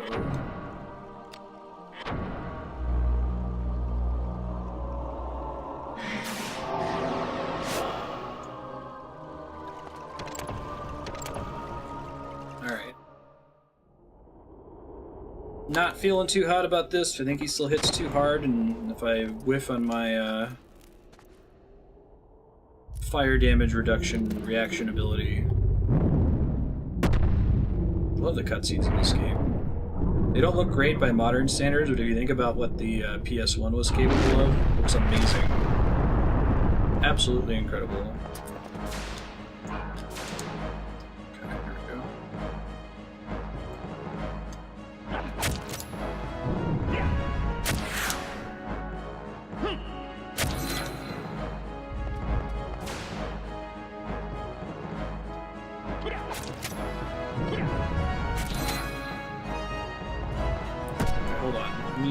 Some debuffs on this guy too.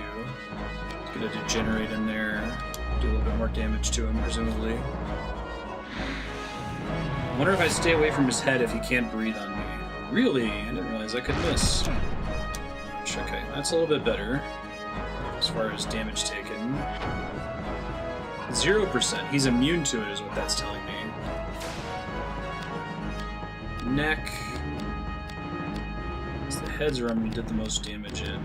Everything else was too little point to attack it.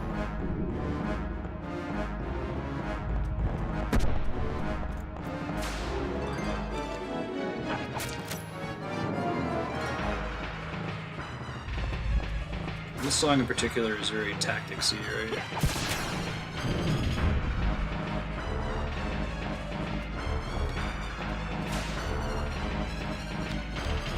I'll play a Madden game at some point.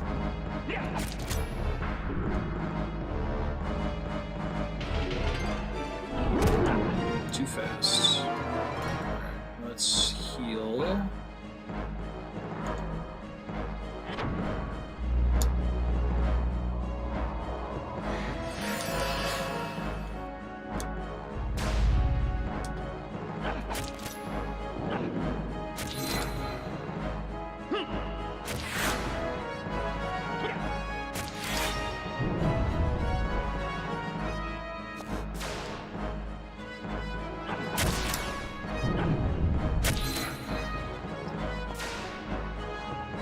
Cast that equip up ability again. It's pretty useful.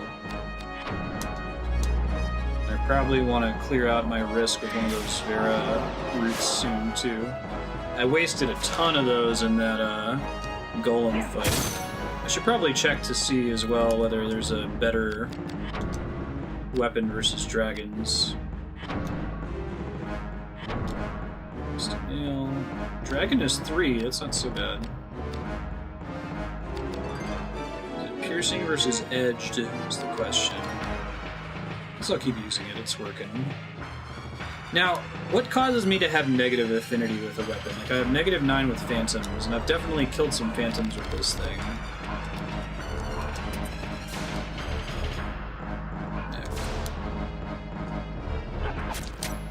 Too fast.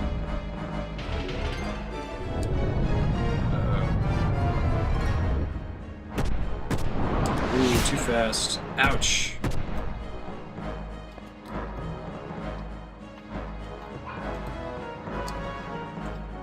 Let's heal up. Oh, they have opposites. Okay, that helps. Gotcha. So like undead and phantom are opposed or something like that?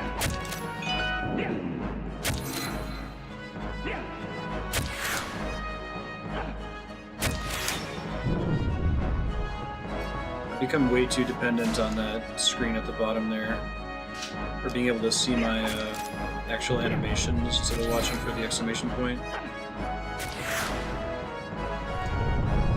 Tail attack. Oop, still too early. Ouch. Secure gold.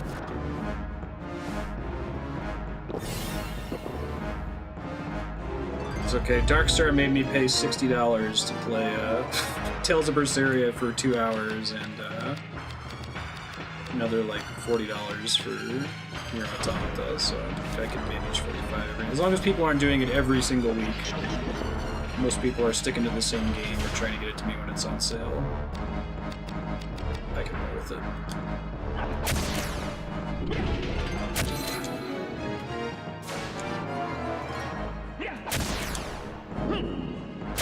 It'd be nice to have some variety on the stream too, or something like an NCAA game, especially if those games are better, which I think is what Kat was saying as well.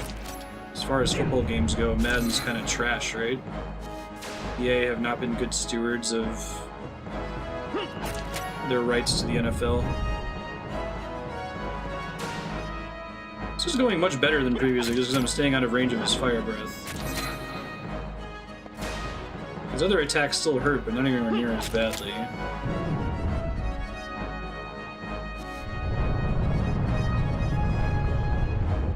I'm glad that those spells give you a second. Too late. Undead plus evil, dragon plus beast, human plus phantom are the pairing that won't increase each other. Interesting. So I can level something up to specialize in both dragon and beast, both human and phantom, and both undead and evil, but if I do undead or evil, it'll decrease dragon, beast, human, and phantom? Did I read that right?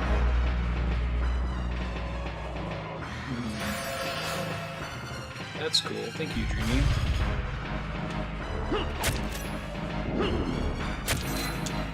Too slow.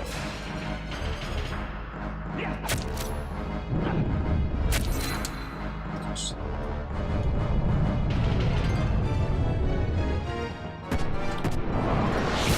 Too fast. Shit. Okay, so you want to have like a weapon that specializes in each of those 3 pairings, it sounds like.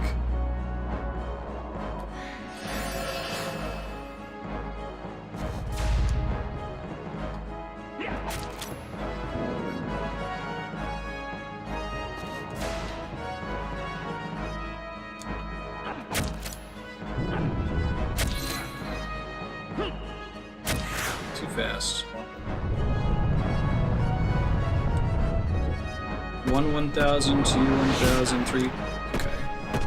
So 2,003 is when I want to trigger it. Got it. Probably need to recast my equipment affinity as well, though I don't see it making a huge difference in this fight so far. And then use another risk down route. Oh, I must not have had it run out yet. Oh well. I just assumed it had run out because I was using it for so long.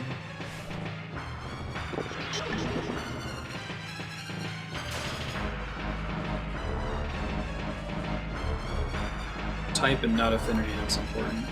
Like piercing versus bludgeoning. Yeah, I noticed that with the golem boss.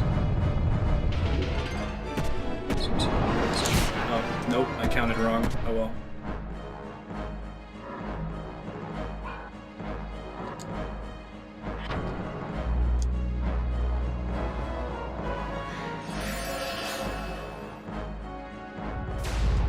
We established there's no special benefit to casting, like your spells don't get better each time you cast them, like Secret Mana, right? Yeah. Too fast.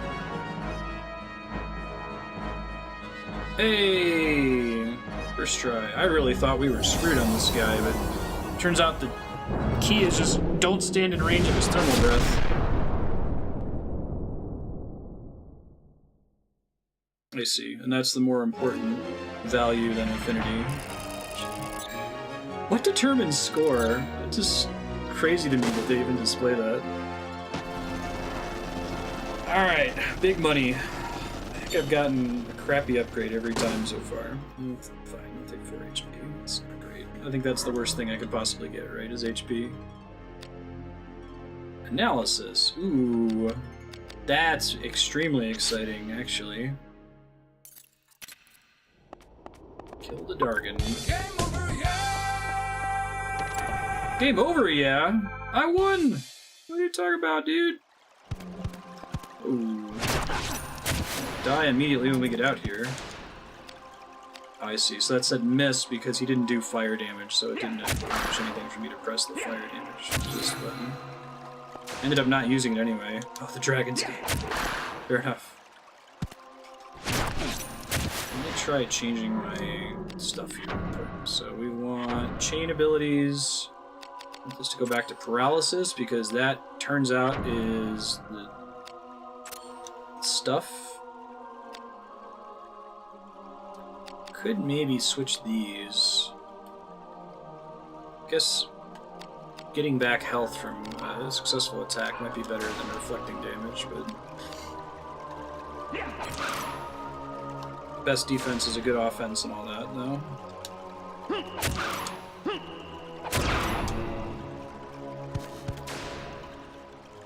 You did reflect damage, yeah.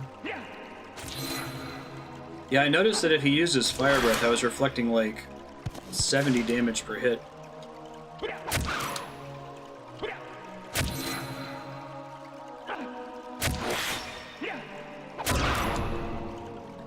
Oh no, P10. That's depressing. And this boss in particular? Yeah, I was gonna ask, how does PP work? I noticed that one of my chain abilities generates PP, but I wasn't sure what they were. I guess I can look in the quick manual. A much later one, bummer.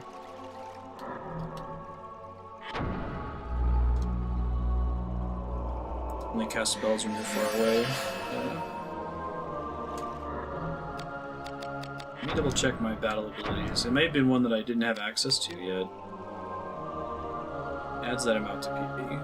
So maybe I want that instead of gain life for now. Does PP accumulate by means other than through chain abilities that you proc? Or is that the only way to increase it?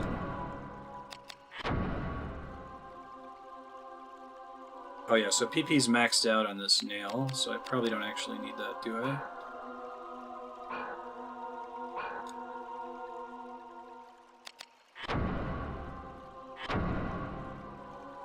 Let's bring the gain life back.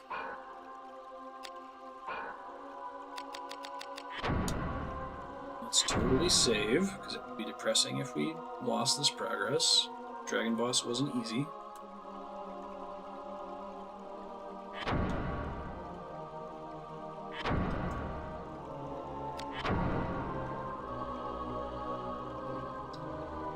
This is a cool game. It has a lot of depth to it.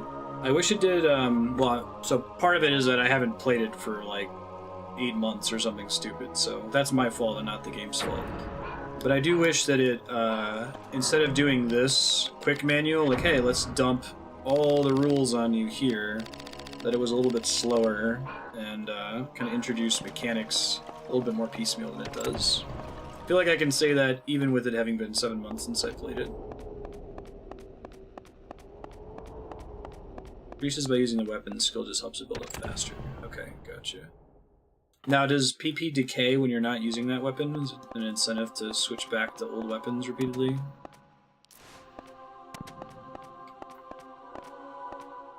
The Vagrant story feature, which is super long. I love them to remaster this game or make another one. Like, it's a game that it's sort of like Zelda 2 or Final Fantasy 2. Like, it has all these ideas that would be amazing with just a little bit of iteration.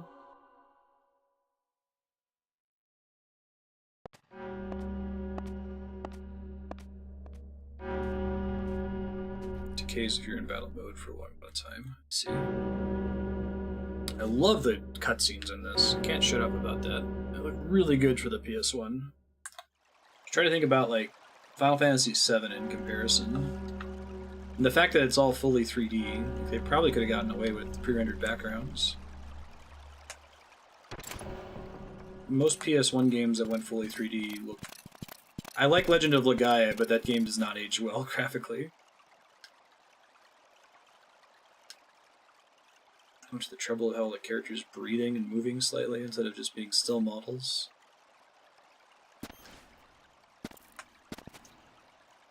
This game looks so good, it looks like it was a PS2 game that they demade into the PS1.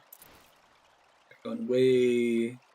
really pushing the capabilities of the PSX.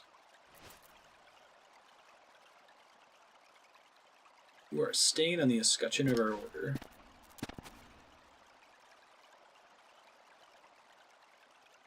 It's have when you repair the weapon. Let's see.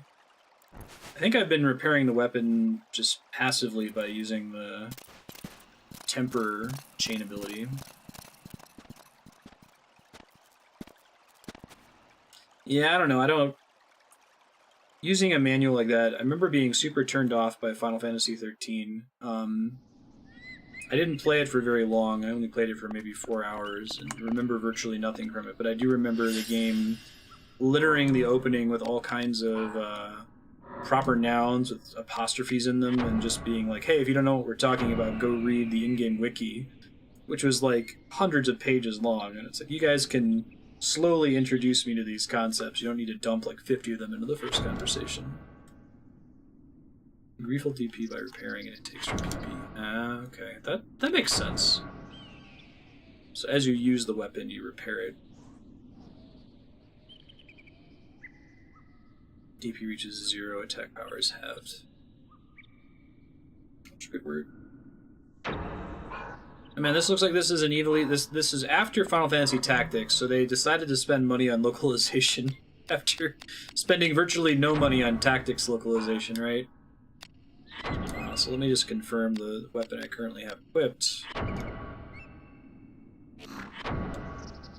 is at 1 DP. Shit. Okay, I apparently haven't been on top of that. How do I go about repairing it? Is that something I have to do in a... Oops, I didn't mean to do that. Is that something that I have to do in one of those equipment crafting shops, or can I do it from anywhere? Current workshops. Balls. Well, hopefully there's one nearby. Oh, there's one near here? Okay.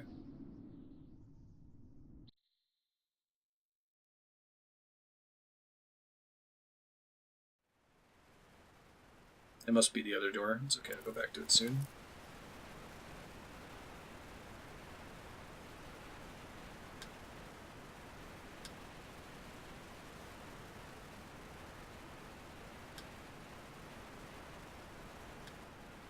You can go ahead and link it, just give people a warning. I won't click on it.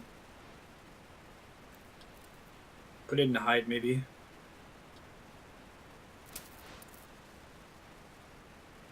Spit.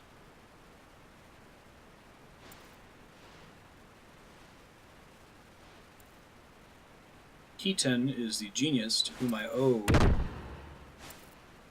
credit for the hide system. Super great. Type exclamation point hide before your message, and I can't see it, but everybody else can.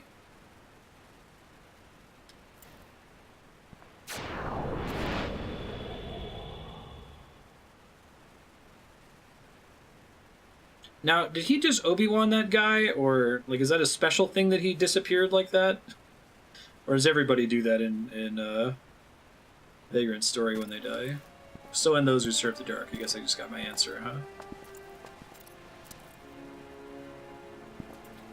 Menu. Dark is formless and invisible and invades the body like a plague. Those it taints become undying. Genius style.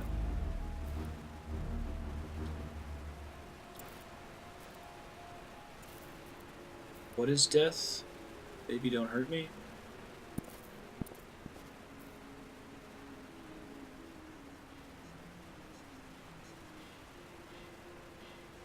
Even should their flesh crumble to decay, their souls will wander eternally. Dying of Lamon do die, but it is an incomplete death. Incomplete death? No gear. Corpses that walk. I really like the lore of this universe. The game is so well localized. So well localized. This must have been one of the first ones where they started to actually spend money on it. Square. Ted Woolsey's Final Fantasy stuff wasn't the worst.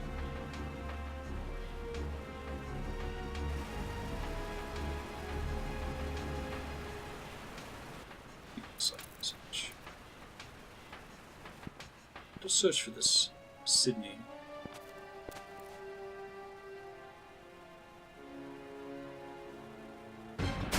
Not that concerns me. Oh shit.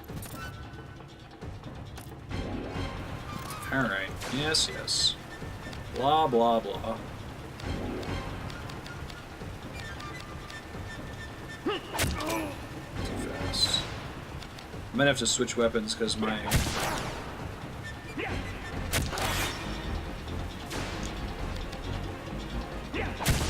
DP on this thing is busted. It's too fast.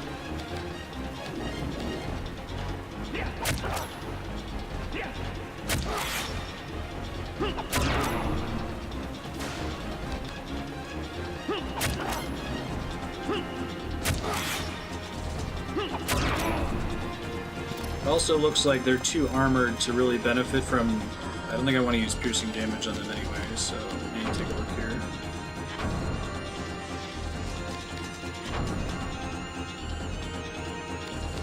It's mostly for that reason. I think I'll switch to the pink squirrel.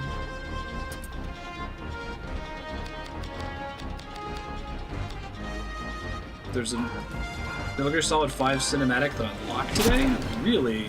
That's crazy. I should equip these guys still say 0. Huh. I guess I should learn that analysis ability. I guess they just taught it to me for a reason, I bet. Yeah, change some stuff here. Don't listen to October's things. Alright, so we got a couple things to do here. We got to equip the shield.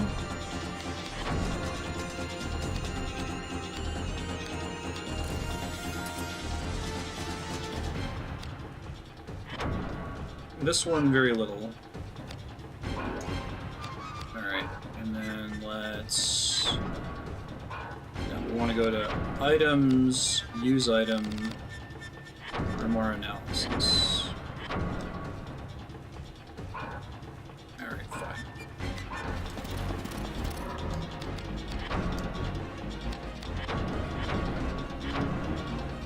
There we go. I guess I can build some PP in the meantime. If I can continue to keep them paralyzed, then I can do it for free. Alright, so it didn't actually show me an analysis there. Where can I see that? Is it just when I go to target that enemy later it'll show me? Ouch. Just...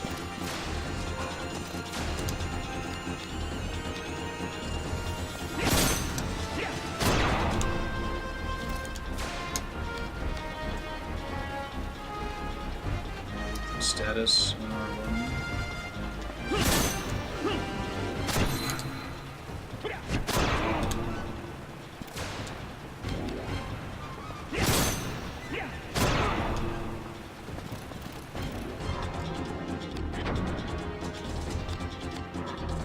Oh, that's interesting. It shows me enemies over here. Right on. Oh, I didn't know I could come in here and see how wounded they were in different parts of their body. That's cool. This shows me they're weak against edge. Gotcha. Oh, that's really strange. Right on. I never would have realized that that's how it works. Thank you. I would have been like, I guess Analyze is busted. Or had somebody Google it, I guess. Okay, let me heal really quick. Probably gonna debuff them in a sec. Switch to a edged weapon.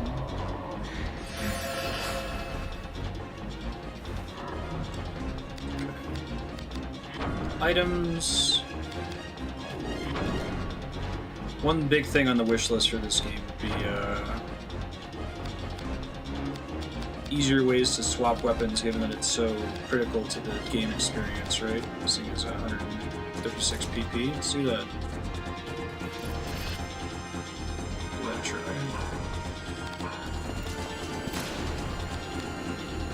Yeah, 38 damage. I'll take it.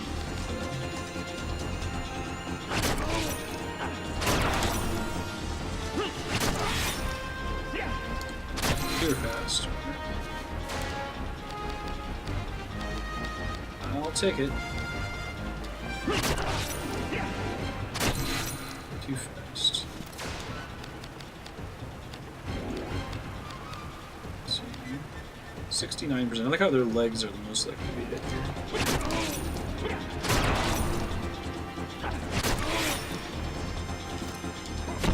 Oops, I hit that too fast.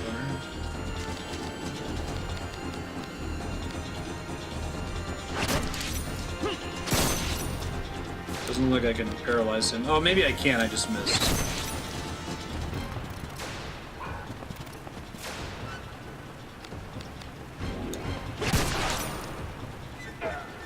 There goes one dude, very nice. Rapier. And mana, oh, 3 mana roots. Heck yeah, I need those really badly. I'm gonna try debuffing this dude over here. Yeah, I've just been keeping everything. I haven't had a reason not to yet.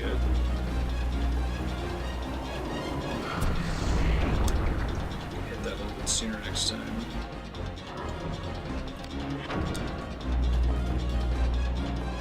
Oh man, my risk is way up there. Let me try to back up and let it go away really quick.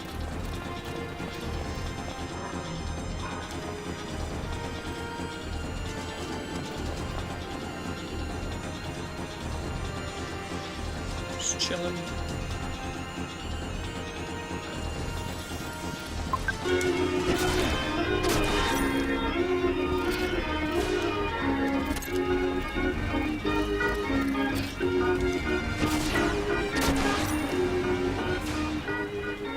And he ended up coming down here right as I hit that, so...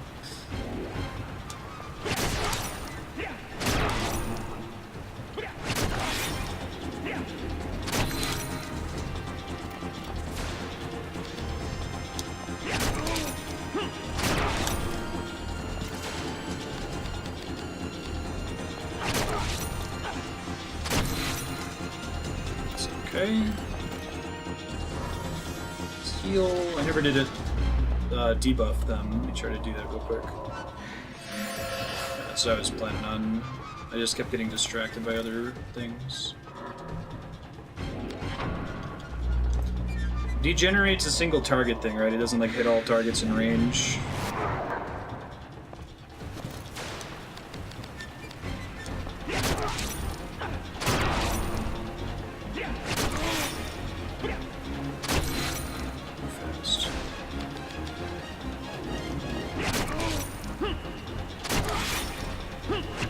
Got move minus 50% because I broke his legs, apparently.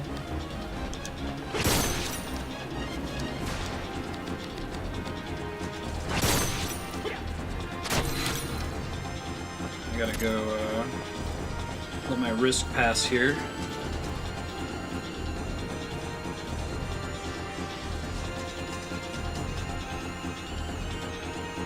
Oh, it's cool that you can use the first person view to kind of pause combat and reconsider what you're doing.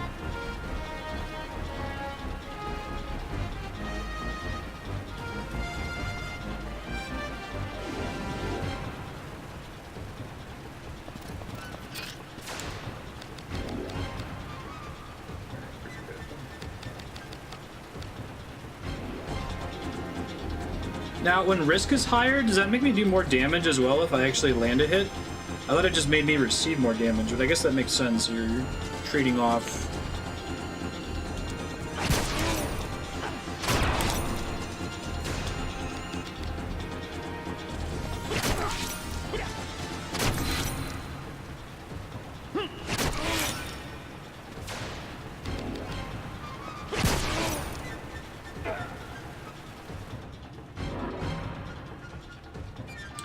Oh, I'd love to take that, but I can't, right? Disassemble. Oh, okay, I can do that from here, thank God.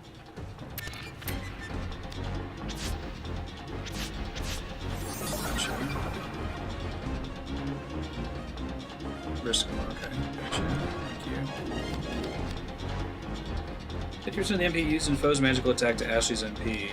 That's what we got in here.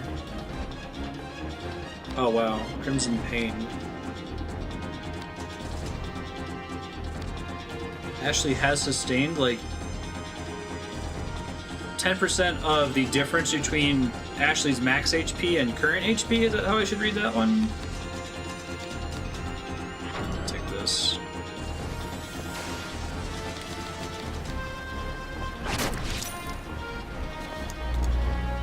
Uh-oh.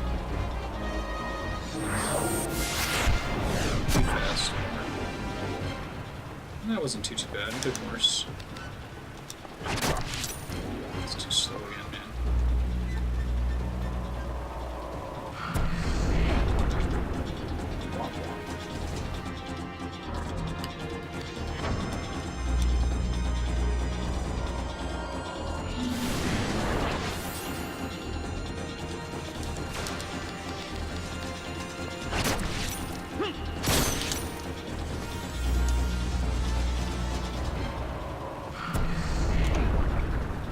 Right on.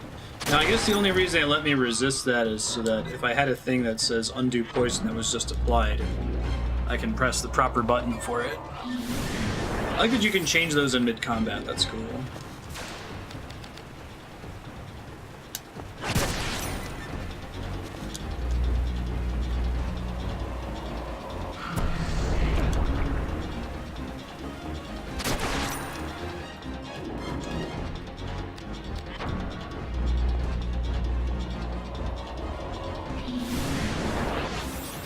Try degenerating this guy.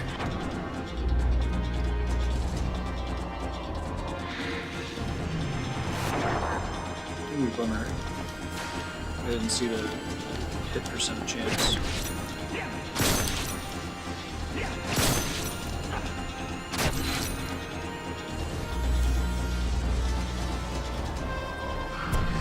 This guy likes his poison spam.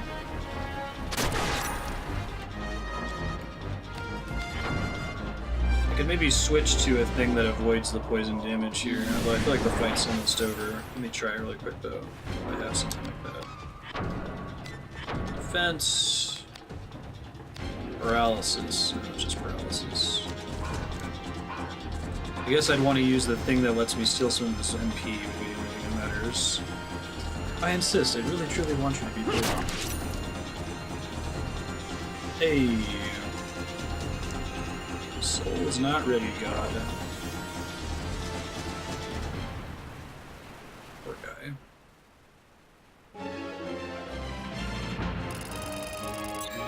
Score, man. Gladiator. Oh, God. Ugh. Getting crap. Opens doors locked with a crimson key. Have I seen some of those earlier in the game? Explosion, unlock. Ooh, I think I have seen some locked treasure chests. Any weapon. Organize inventory. So I can trade this for something else, is what it's telling me. Now, can I not disassemble stuff from my inventory? I can only disassemble something that I was just awarded.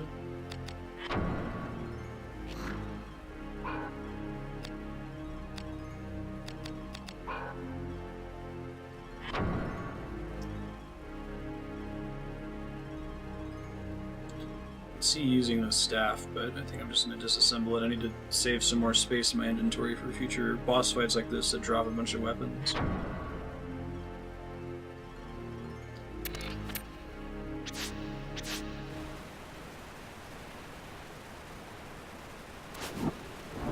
I'm dead. This dude.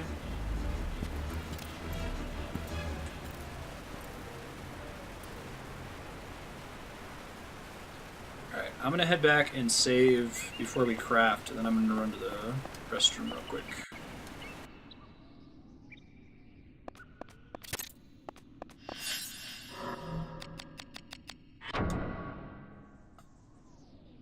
Be right back.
Hey, we're back. Okay, let's see. Forgive me if I walk immediately back out to where I just came from.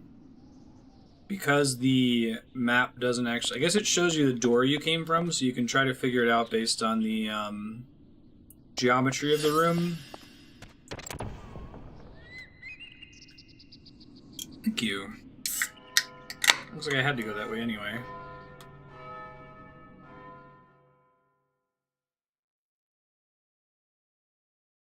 Maybe? Hold on, let me back up really quick.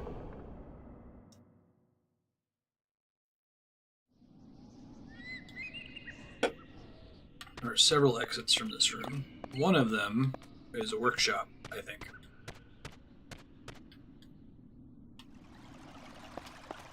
Is this how I got in here in the first place? No, this is the boss I just fought.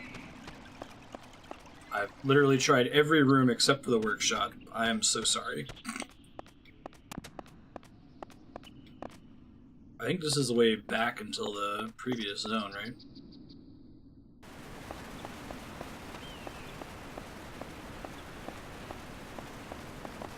No, that's where I just fought the guy.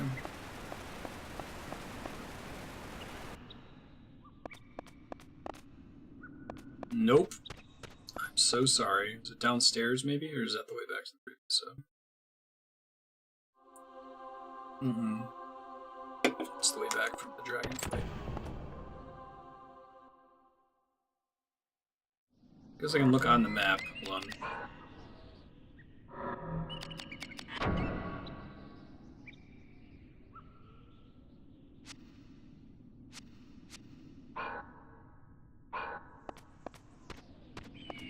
Around this building. This one? The one with the crimson key?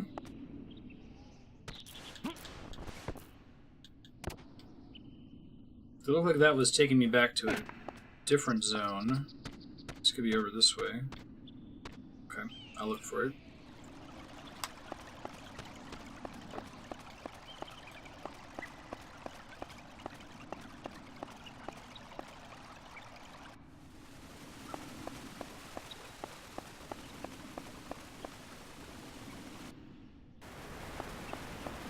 This is the boss fight.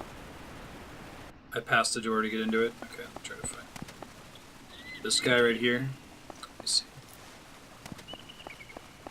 No, this guy right here. That's not a door either. Ah! Near the water.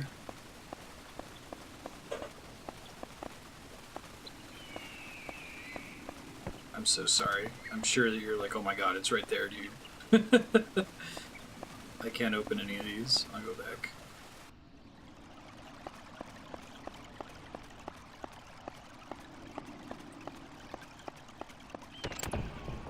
That looks like a building. Magic hammer. The filling materials may be combined. Bronze and iron. Okay, thank goodness. Yeah, I think they're saving some inventory space by storing the container inventory on the memory card instead of in memory.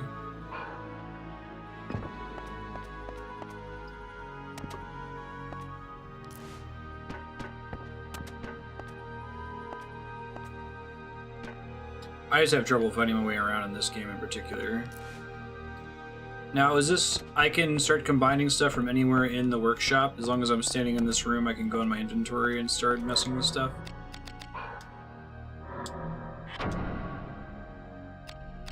Okay.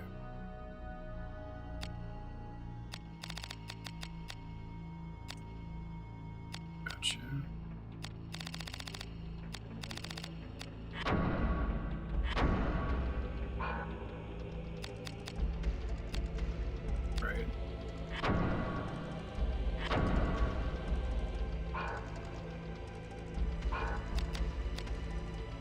Was on my rusty nail.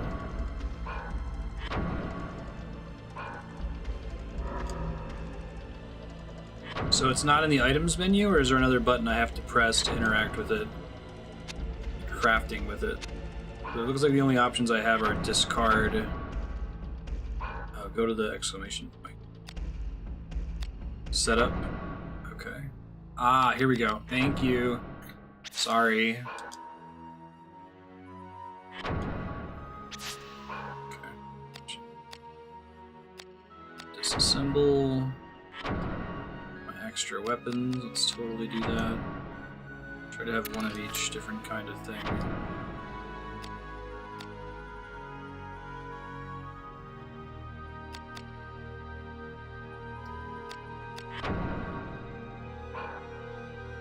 Can't actually see what their damage types are from in here, so hold on. Yeah, the UI is a little frustrating. It's not the worst. I've certainly dealt with worse. What does the BIS stuff mean on? I thought it was bludgeoning, slashing, but it looks like that's not it.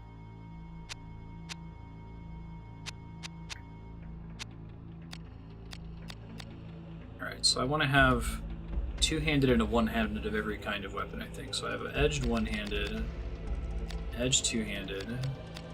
I've got piercing two-handed and a piercing one-handed. Got a blunt one-handed. I don't have a blunt two-handed yet, and I've got a ranged weapon, which makes sense.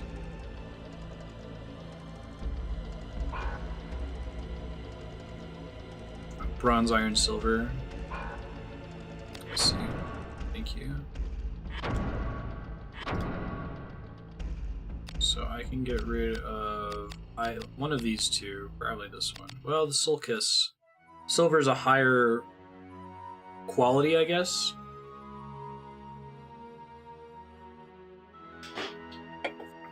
Try a bunch of combinations. Smooth logic. Gotcha.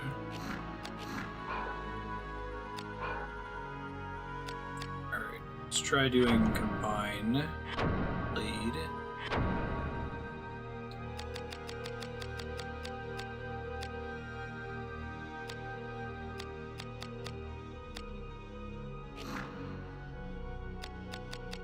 What is it trying to combine this with? These are all like hilts from a separate section?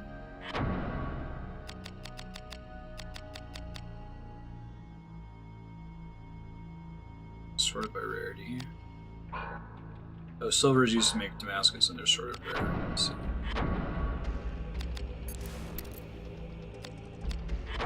Oh, I'm picking two different slots of things to combine. Okay, I get it now. I'm sorry. I gotcha. So I could try combining Knuckles and Knuckles.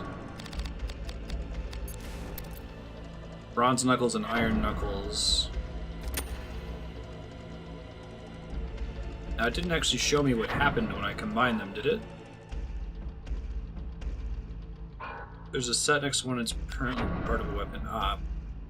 So I could break it apart and see what it does later, is what you're telling me. Now, did I just make these H Knuckles? That's Hagane. Oh, it did say it at the top. Okay.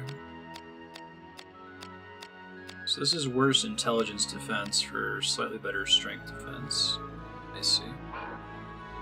I kind of just want to unequip everything and get in here. Does that make sense to do?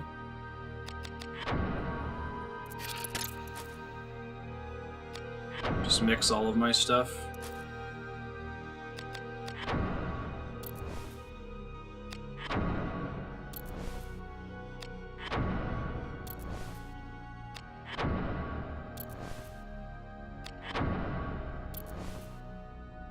So I can disassemble all of it for free, right? Only works with iron and bronze, so if it's higher than that, I shouldn't worry about it, basically. Oh, okay. I see. Right, the rest of this stuff is all leather.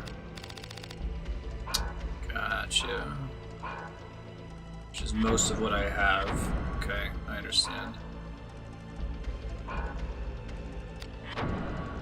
Takes the average of the two that were combined.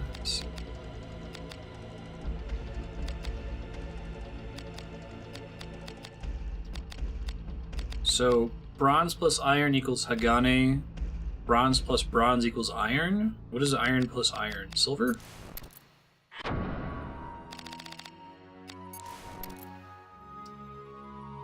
That's converting it into a Spatha.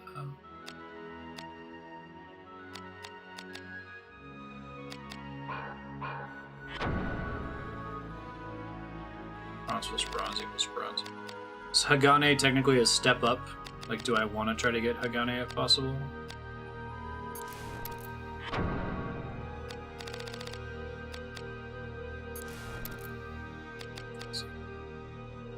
Hagane's short sword. Okay. I'm getting it. Silver plus Hagane is Damascus.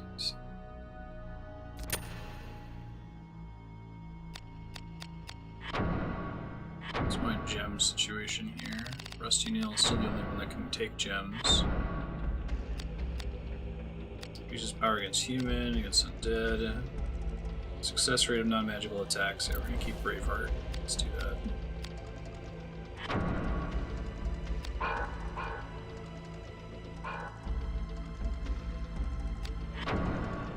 Combine sword with sword. Okay. Sure.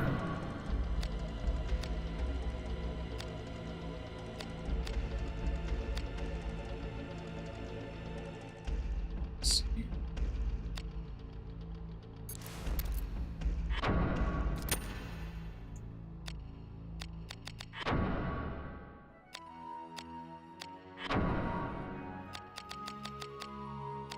I'm getting it. I'm getting it.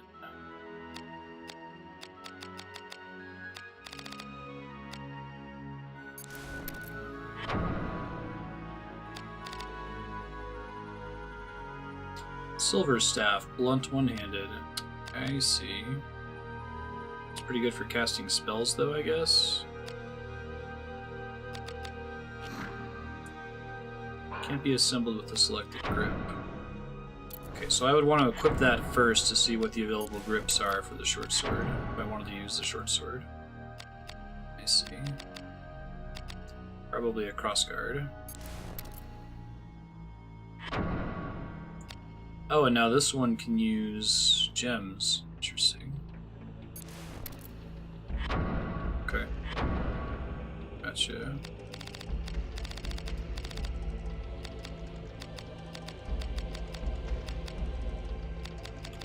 Short sword.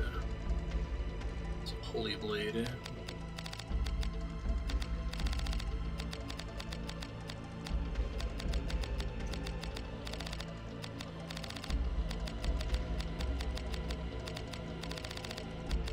I do like the whole customized gear idea. It's a neat concept.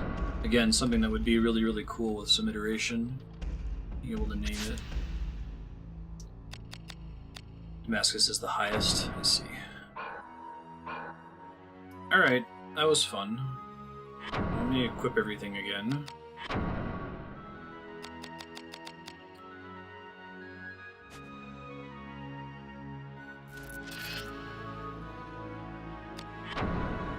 Rapier plus Spatha is a short sword.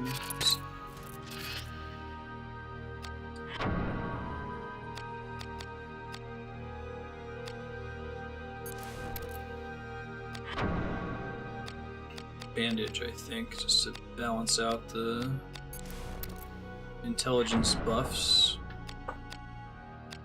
So in the future, I might find a workshop that will let me work with leather as well. Wow. Wizard robe's pretty good as far as magic defense. I guess I don't know how much of a difference 4 strength is. I think I want this, even though it's quite a bit less.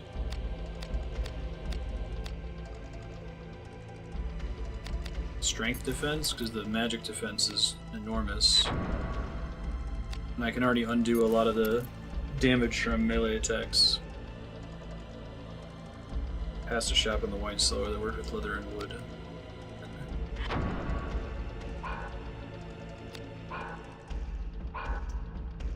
Can I get back to that pretty trivially? That's back in the previous zone. I think this is the second workshop I've been able to go to, right? Let me check what I can deposit in the chest here really quick. Oops.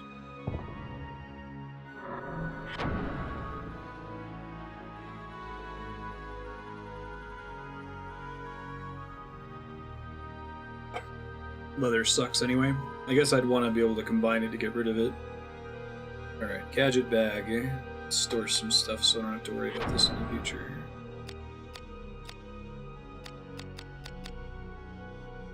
To glaive means to bluff.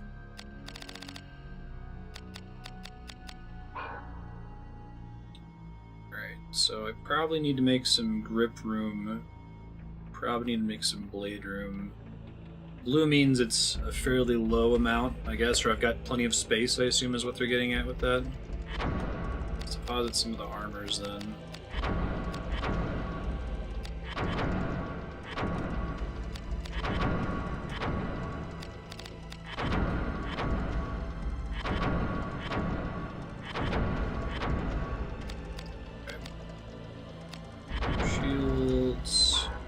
Shouldn't the Targe technically be better than the Pelta Shield since it's bronze and not wood? Or is that not always how it works? It seems like I should just... I'm guessing that there's a chest in virtually every workshop, right? And like hilts and blades and stuff are useless to me unless I'm in a workshop. So unless if I currently have it equipped or set, I should just deposit everything, right? And then take it out when I'm in here actually doing stuff.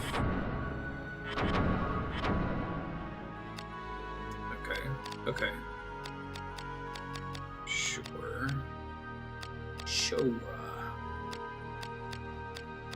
Okay. I think I'm happy with this setup. I don't have room for very much. Now, is 8 the maximum weapons I can ever carry for the whole game? Can I increase that limit? I might want to deposit. What's the difference between knightly weapons, warriors' weapons, and just weapons? I'm gonna use the glaive. Capacity never goes up. Ever. Yes, please. Okay. 2 slots will do.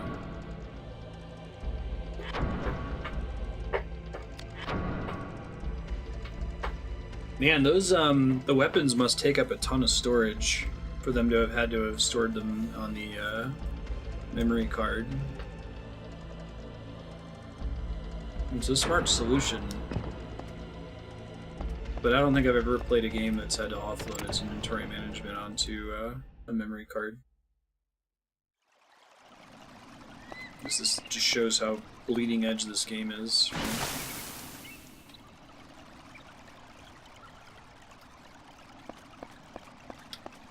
So I assume that was going to be an invisible wall. Oops.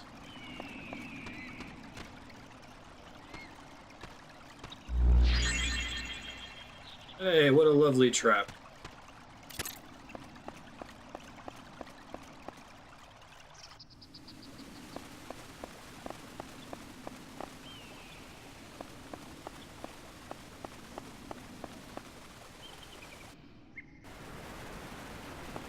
This game is truly the Dark Souls of Fallen. Kat and I were watching SGDQ from last year, the Dark Souls 1 speedrun. The guy was like, Dark Souls 1 is truly the Dark Souls of the Dark Souls series. I think this is progress now that we have this Crimson Key. There were areas earlier in the game that required the Crimson Key that I didn't have access to. Hold on, I think there's a way to zoom out, right? Buttons. It's kind of on my buttons. There we go. Always play at maximum zoom. MMO rules, right? You want your character to be an ant. Possible. Or it didn't. Was it good? Maybe I'll watch it with Kat.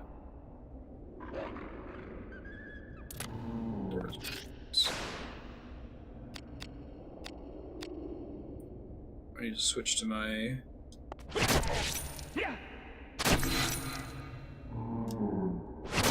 Spear is pretty good for fighting undead, I think. Slowly getting the hang of this game. Kind of has a bit of a janky UI.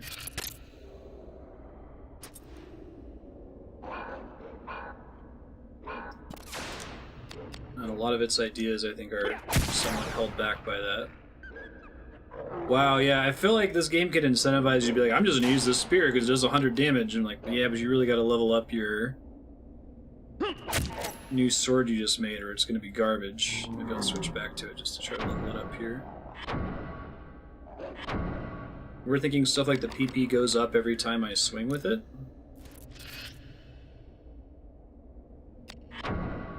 Maybe these enemies are particularly strong against slashing as well. Edged. That's good. I feel like that should be... They should focus more on getting Showman at GDQ. Like, I'd rather have someone who's charismatic and has the spark and runs the game 10 minutes slower. Someone who's very technically capable but socially inept.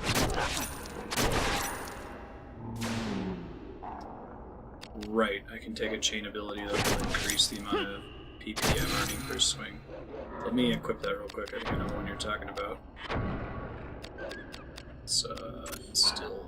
So I can just do that until it's basically full.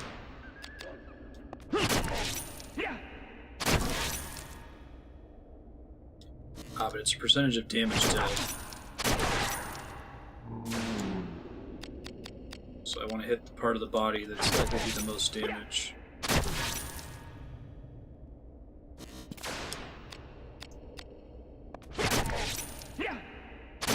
Alright, so the amount of damage I'm doing is going up pretty quickly here, and it's because my PP's going up, presumably?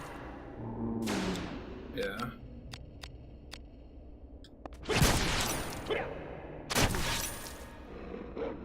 Can temper ever outpace? Can you ever use temper to keep your DP topped off all the time, or is it always going to be slightly faster? It was a little bit too fast in that second swing there, unfortunately.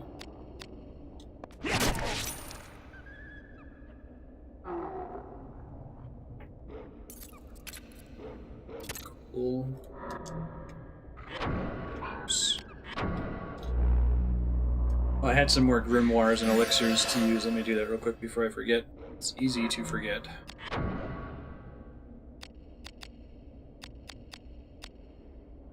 Unlock.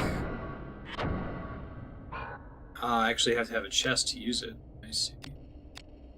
And an enemy for the other one. We're gonna wait till the next enemy. Gotcha. Now, was the amount of intelligence up I could get from that elixir variable? Like, is it... And I wouldn't do this because it would take forever, but... Is it technically correct to save, use it, and wait until you get a good roll? Sound design in this game is really good, too.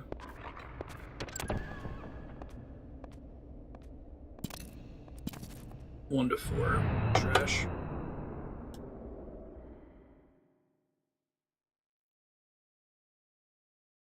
Are there a finite number of stat up items in the game, or is that farmable at some point later on? Ouch.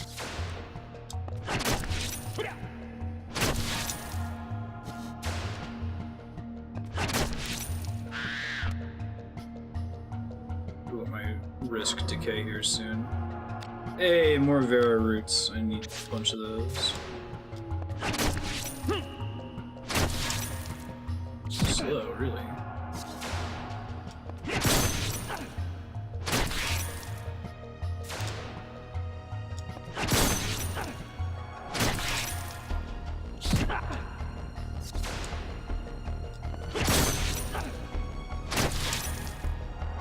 Any idea why I'm doing 0 damage to this bat?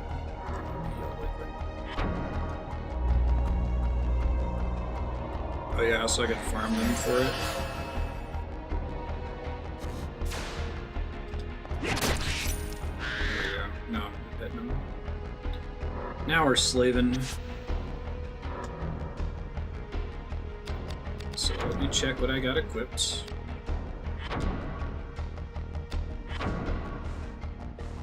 Alright, you can max out the PP on stuff pretty easily, huh? Oh, and my Rusty Nail sucks now because I spent all my PP maxing it out. It's fairly easy. High risk affects whether or not you do damage. Okay, I thought it was just how much damage I take and my accuracy. So as long as I hit correctly, I can still do damage.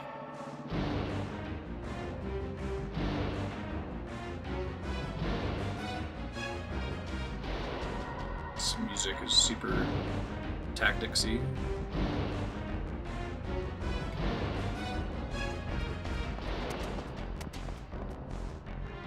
What a cool bassline, though.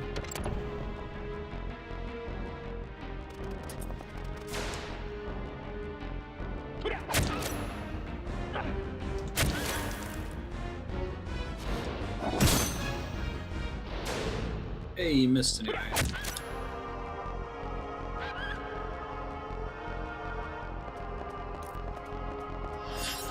Oh, guard is a separate mechanic from, Interesting. Guard is a separate mechanic just from accuracy, like they have a chance to negate damage after it's rolled whether or not I hit or not. Okay, that's interesting. Right on, right on.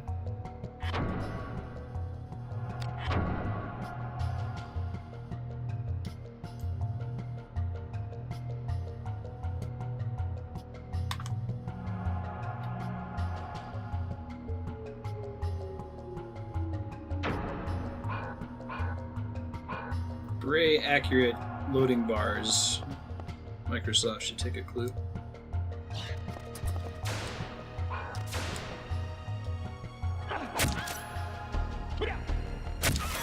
Oof. Gotta get used to the spear again. Not all muscle memory.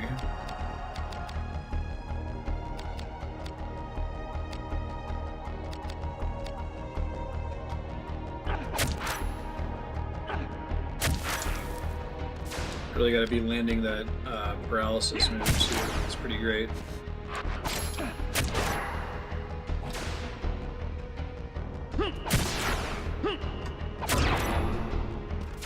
Yeah, now you can't do anything, bud. Paralysis seems kind of OP against physical enemies. Like, get that in silence on your board, and as long as it's not a boss that's immune to it. Battle knife. Now can I choose to disassemble directly from here? Only if my inventory is full does it let me do that.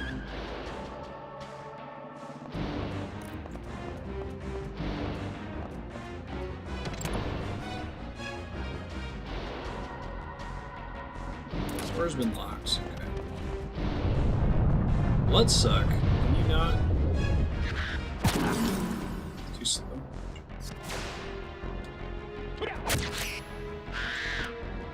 Okay, that still died, and I get his Vera root.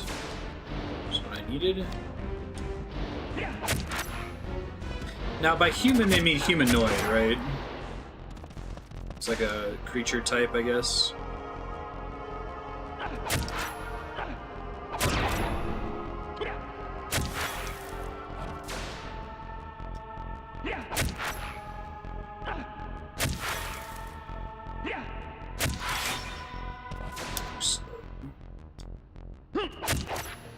Too fast.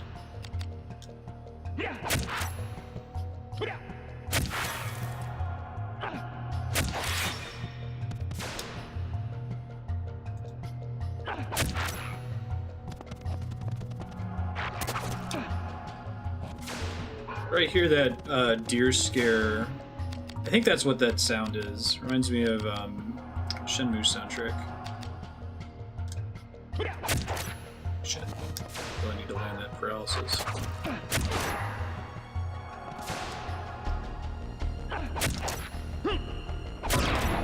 Too early.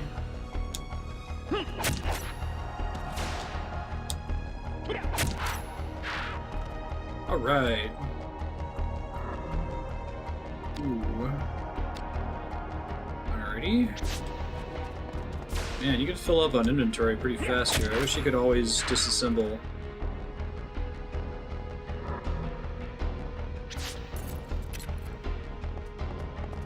Let's heal up.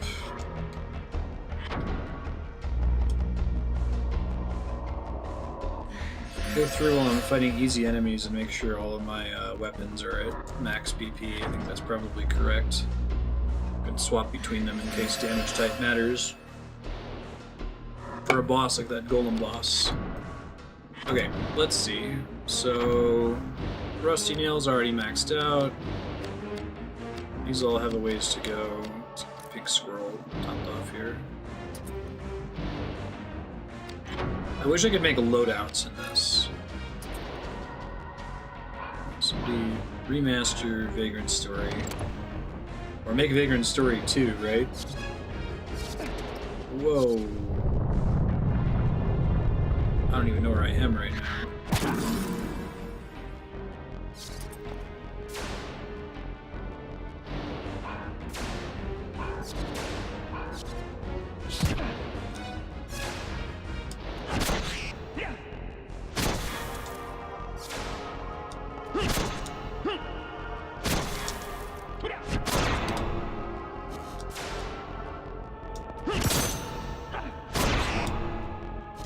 They're both paralyzed, they can still use their special ability, I guess.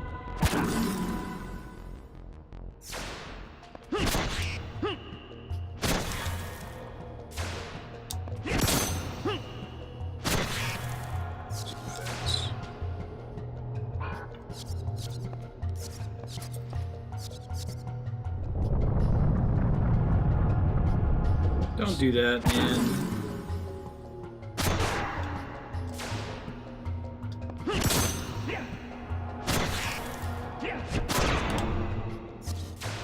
They're all paralyzed now, right? Maybe I'll try to run away when that happens too, which makes sense. I'm just trying to max out the PP on this thing, which is why I'm fighting the way I am. I'd switch to the spear to have an easier time against them.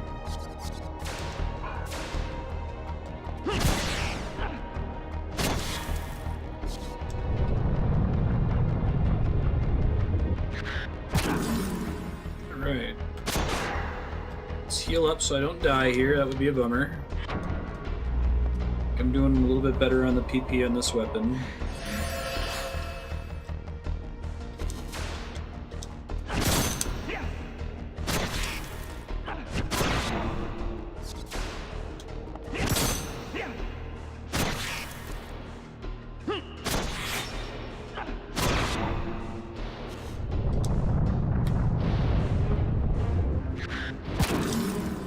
Let me check where I am on it right now. Hold on.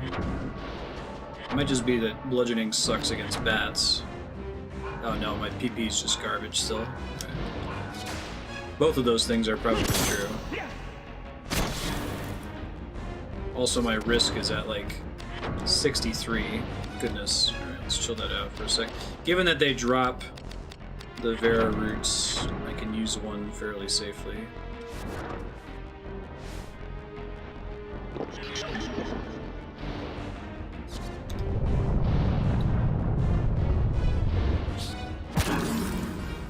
Perfect.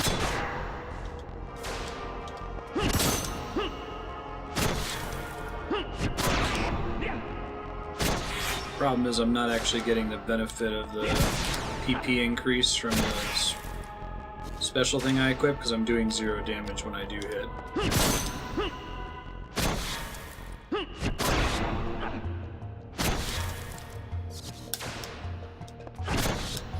Now, does the timing window get more precise the longer you go on here? To get less and less forgiving over time?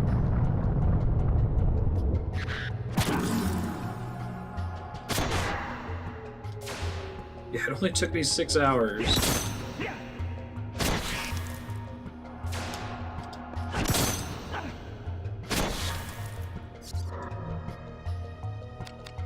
Success lead for damage is necessary to benefit from most chains. What am I doing on this thing right now?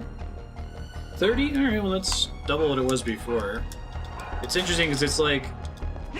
it snowballs. As soon as you start to do it well...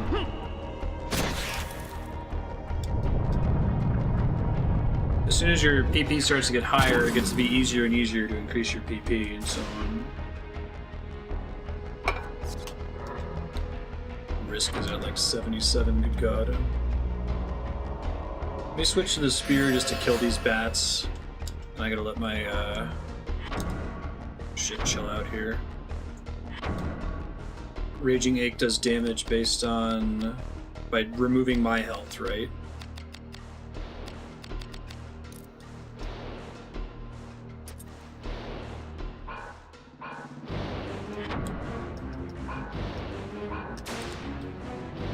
Looks like it does have longer reach, that's good. Hey Danny, how you doing?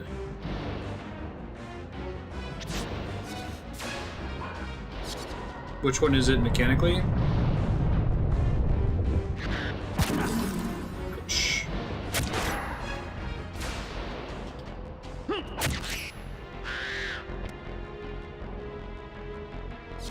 I'm trying to beat every awesome game, and this game is decidedly an awesome game.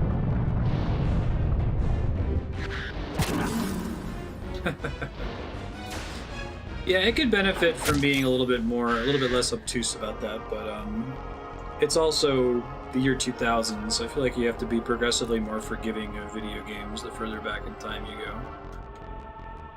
I was saying earlier that I really wish that there was either a remaster of this game or a sequel to it, because it feels like it has all these cool ideas and cool systems that would benefit from iteration, right? Yeah.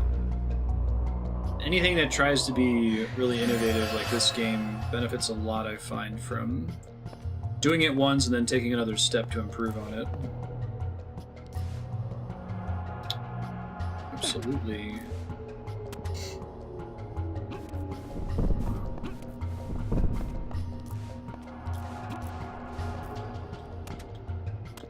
There's certainly different tiers of like how well it game is aged mechanically. Like you have games that have like true permadeath, and whenever you die it permanently removes experience, like systems that we think we can all agree are bad game design today that made sense back then.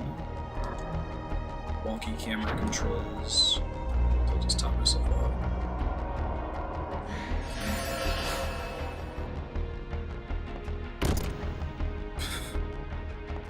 Very funny propagable.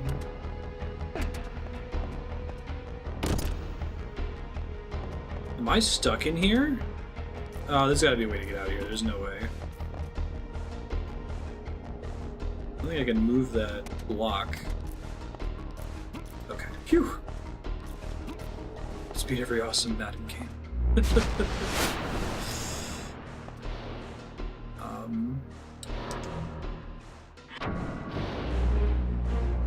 That's another thing. Some games it's possible to get stuck in, just because that's the way the developers made it. I feel like game designers decided pretty early that that was a bad idea. Didn't take long for that to get weeded out of games.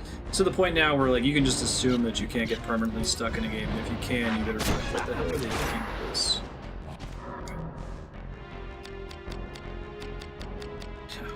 Only play bird people dating sims. Exactly. Alright, let's keep trying to level up this pink squirrel.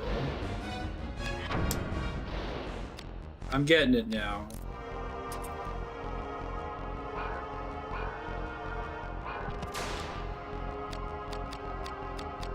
I'm trying to think, like, what would be the best way to introduce somebody to fully grasp this game.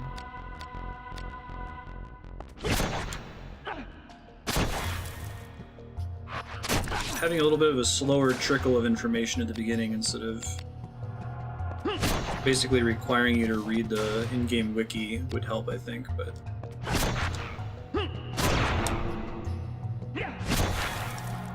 I feel like it was sort of a low priority for Square.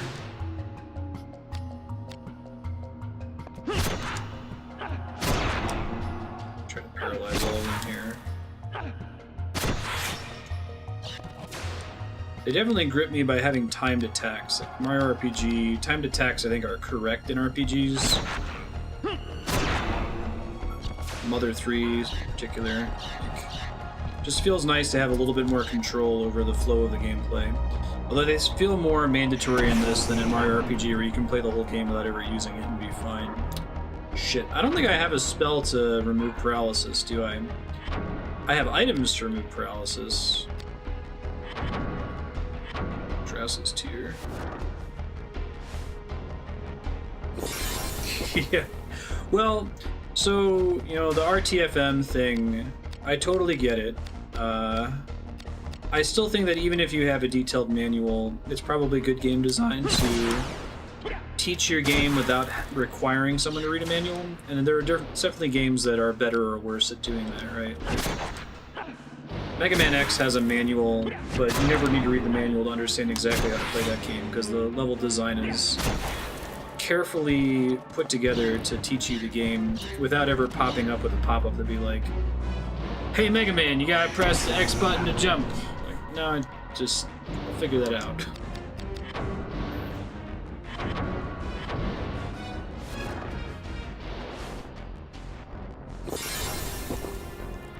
It's true. I still think you can do it with RPGs. I mean, you can swing in the opposite direction, right? Like, there are RPGs that trend towards gating content and not explaining stuff to you until you've had plenty of time to absorb it to a fault, right? What's the joke about Final Fantasy XIII and the 25-hour tutorial before the game becomes real? Like, I feel like games made in the Nintendo Wii era were trending in that direction. They were moving too far away from... Let's see, Raging Ache, Mind Ache, Crimson Pain. I might want this at some point. I don't know if I want it now, though. I'll on to Siphon Soul if we have another boss fight like the guy that was just spamming poison. I actually haven't played 13 far enough, but I do think that the idea of having that long of a tutorial probably isn't a good idea. It doesn't make it a bad game. Another thing that's frustrating is that the Final Fantasy series is so good that I think everybody holds any entry in it to a much higher standard. So instead of Final Fantasy VIII saying, "Oh, that game has some narrative problems," becomes, "Oh, that game is garbage." It's like, it's still, we're talking about, like, you know, a 92 out of 100 versus a 98 out of 100. Because the scale shifts so much. It's why people hate Skyward Sword or hate Twilight Princess. It's still an amazing game, just you're judging it compared to every other Zelda game. Not compared to, like, all of gaming. Those games are still completely stellar. I haven't played Breath of Fire 5.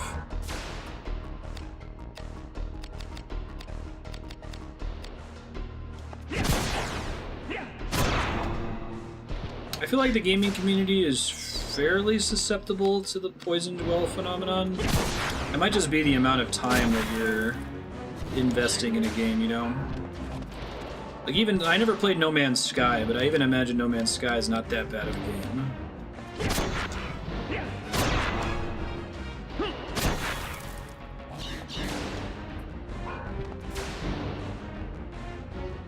Oh! Breath of Fire 5 is Dragon Quarter. I didn't realize that that's what it was called. No, I like that game. Was it actually called 5 in Japan? I thought it was a spin-off and 5 was something separate.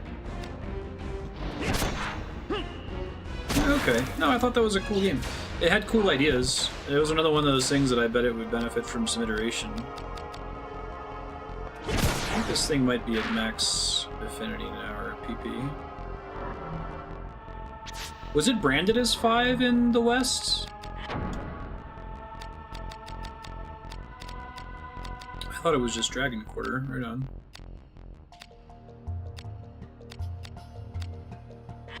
Sorry, got confused about what I was doing. Hey, okay. Max PP. I guess I'll level up the Soul Kiss as well. I should probably let my risk deplete over here, though. Can I, like, run away from this guy to do that? Will you follow me? Aha! You can't get up here. Breath of Fire 6 is a Japan-only mobile game. Oh, that makes me sad.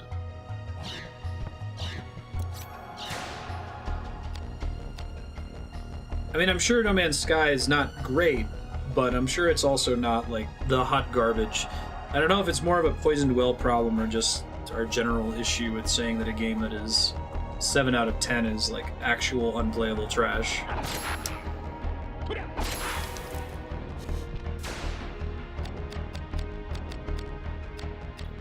Nasty tendency for hyperbole.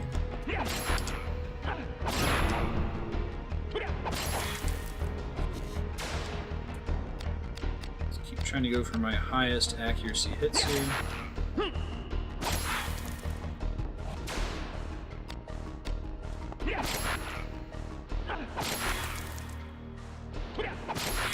Now, I think I asked this in an earlier Vagrant story session, but when it says well played or well timed or perfect, like, is that just flavorful, or is it actually trying to tell me how close to the center of the timed attack window I got?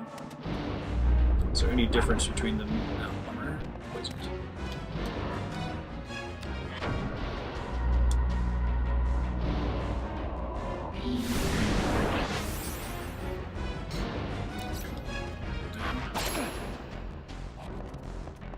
I don't know if 1-2 Switch, or not, when 1-2 Switch deserved its low rating. It probably wouldn't have been rated so low if it was a free include with the Switch and not a $60 game. I don't know if Perception deserved to be that low rated though.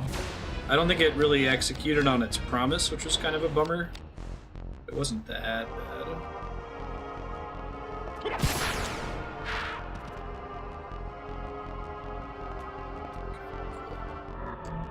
Let's heal up. Oops, heal up.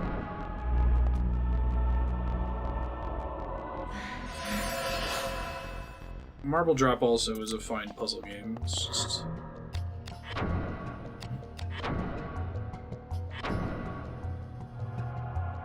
Okay, yeah, I was able to power the PP up on that thing pretty easily. I think I'll leave the light crossbow and the battle knife alone. Try to deposit them next time I get a chance to go back to this rusty nail.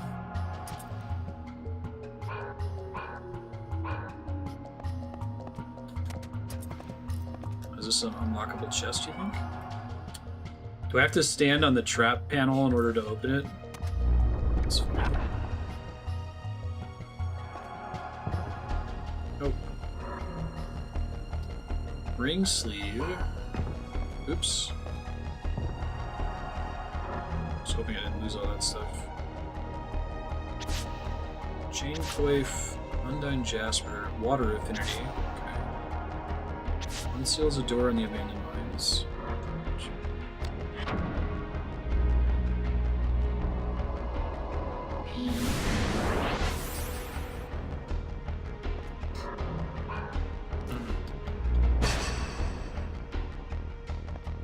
Right on. There's a trap that cleared all the traps. That makes sense. It's actually a good game now. Right on. It wasn't bad due to being a buggy game before, right? It was just bad due to not having promised features. It wasn't as feature complete as people wanted it to be. Really? Dragon Quarter TPs? Right on. Interesting game to speedrun. It's got that kind of roguelike quality, right? Like, how affected by RNG are you, I wonder?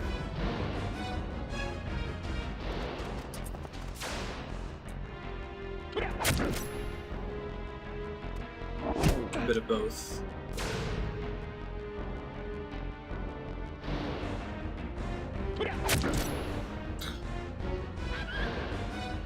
We really could work on it. We have a hyperbole problem. We have an empathy problem. Empathy's not even really the issue. It's entitlement's not the right word. We have a lack of appreciation for how difficult it is to do things, to do anything. And I think that's probably true of society at large right now, but especially true of the gaming community that's always ready to jump on the why don't they just bandwagon. Why don't they just make the game simultaneously accessible and hardcore? Why don't they just balance all the cards? You know, why don't they just why don't they Pokemon just add tracking PvP? classic new good cards? Why don't all they the time. just Love the make the process. game simultaneously hardcore and They just do things how I want to. Basically, that's the problem, and it's everywhere. Oh my goodness. Actually, Kat was giving me some shit when we were playing Nier Automata, because I was talking about the why don't they just problem. He's like, why don't they just, you know, put some blue filters on the invisible walls so you know what's an invisible wall and what's not an invisible wall. I'm like, yeah, I know, everybody does it. But like, in that case, it's saying that clearly this wasn't a budget priority, right? Letting you know what is and isn't accessible isn't something they decided to spend money or development time on. Let's go for the head. I really gotta open with the paralysis here. It's too good not to. It's also easiest to time that first attack, I feel like.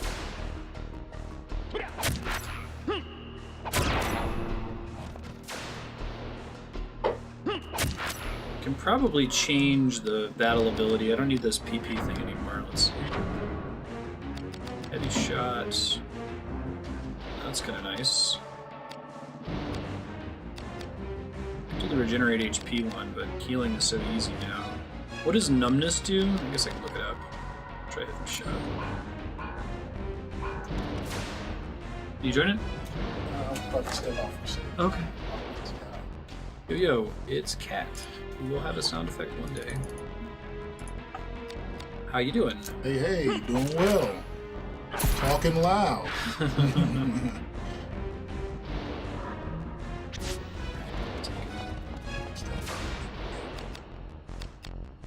Dinner stuff. The butt asleep? Nah, Jake. Ah, very good. Hey, Robin. Hey. What's up, Prop? Cameron still says that to anyone coming in. Robin was saying that Cameron was her spirit Koopa, baby. how's it going, everybody? It's easy to offer simplified solutions when you aren't the one who has to implement them. It doesn't mean devs are resolved all problems, that all criticisms are invalid. Yeah, I think that's correct. People can just say, they should have just done this. Why didn't they just do this? It's like, yeah, you're in an armchair over there saying the developers could fix it really easily. Greenhouse sound. Alright, I haven't saved super recently, right? Try scanning this dude. It's like you're playing football with swords. The Dargan. I wasn't able to analyze him. What? That's rude. I guess I didn't even look at the chance to hit, did I? Oh, there's a percentage chance to hit on analyze, really? Yes. Just not on the floor. Is this Monster Hunter 1? No. This game's called Vagrant Story. It's a turn-based RPG. It's got. Did you ever play Mario RPG? I watched you play some. It's Time. timed attack, so you have to press the button at exactly the right moment to get bonuses. So it's a little bit more involved. Yeah, exactly. Yeah, the original Stick of Truth game was basically Mario RPG. Alright, so I wanted to look at his status to figure out his details. So he is weak against blunt. So if I switch to my hammer, try to get some sounds in here. Yeah, percent chance to fail on utility spells on the page, exactly. 29% chance. Why are you doing so poorly? It's like the monsters, you have special. I think the monsters. I know that sounded like I was. I know it sounded like I was ragging on you, but I was really trying to figure out, like, is there a particular reason why this monster is better? No, I don't think so. I think it's don't have the gear for it. Let's see. Why are you sucking so bad? Aside from what I normally to just give you crap, understand. this time I'm really just trying to get him.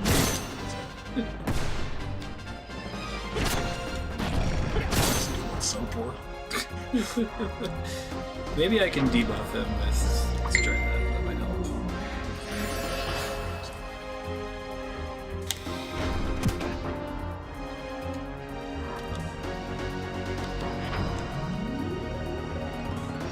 legitimate criticism. Why don't they just can be legitimate voice criticism? What's it's oversight? Yeah, there's work in the industry. There's no such thing as an obvious oversight. Like, I don't know. I think unless if you're talking about like a gigantic company that ought to know better about something that's really simple, like, I don't know. It's really easy to make mistakes. I know. You're with every attack. You're missing body shots and you're There's no standing reason inside for its that. mouth. I don't know. That's numbers. That's not mine. I'm not making a mistake. That's just the RNG just saying you didn't hit. Sorry. Do you need to use a staff? It's Oh my more god. precise. No, removing the auction house. Oh my god. That's... I mean, I'm glad that they did it. It's insane that they did it, because it's the ultimate anti-why don't they just question. Like, that was so hard. It was so integrated into everything in the game. It was their entire revenue model for the game. Like, it took them an entire expansion cycle to do it, and many, many meetings just to even come to that decision. So, I mean, it was the right call, but it definitely was not a why don't they just decision. Not something they could just have a developer log in one day and be like, just turn it off.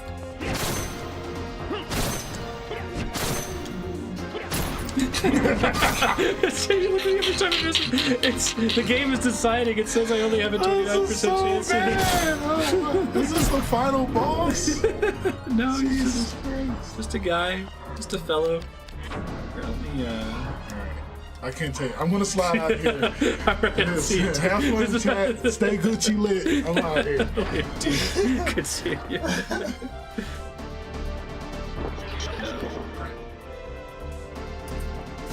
Right. Exactly. Like that's when it becomes a problem, when you start attacking the developer. Like, how could they not know this was a problem? It's like, anytime you say that, I guarantee you that somebody opened a defect that the dev team totally knew about it and wanted to fix it and put out the best possible product, but that corporate wouldn't make it happen. They just didn't have time. They didn't want to delay the release date again. You get rare developers like Nintendo and Square that will leave something in development and delay it until it's perfect, but they only have the what's the word? The luxury of being able to do that because they have a stupid amount of capital. They can afford to delay it indefinitely.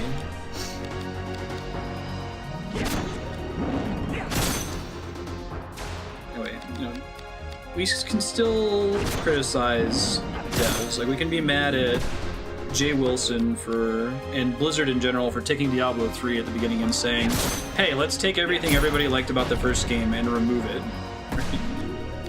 He was actually... He had open contempt for people who were fans of the original Diablo. And it's worth criticizing them for decisions like that, but actually fixing it is the other part of the problem. It's not easy. Try using the other buff here and then I'll heal up.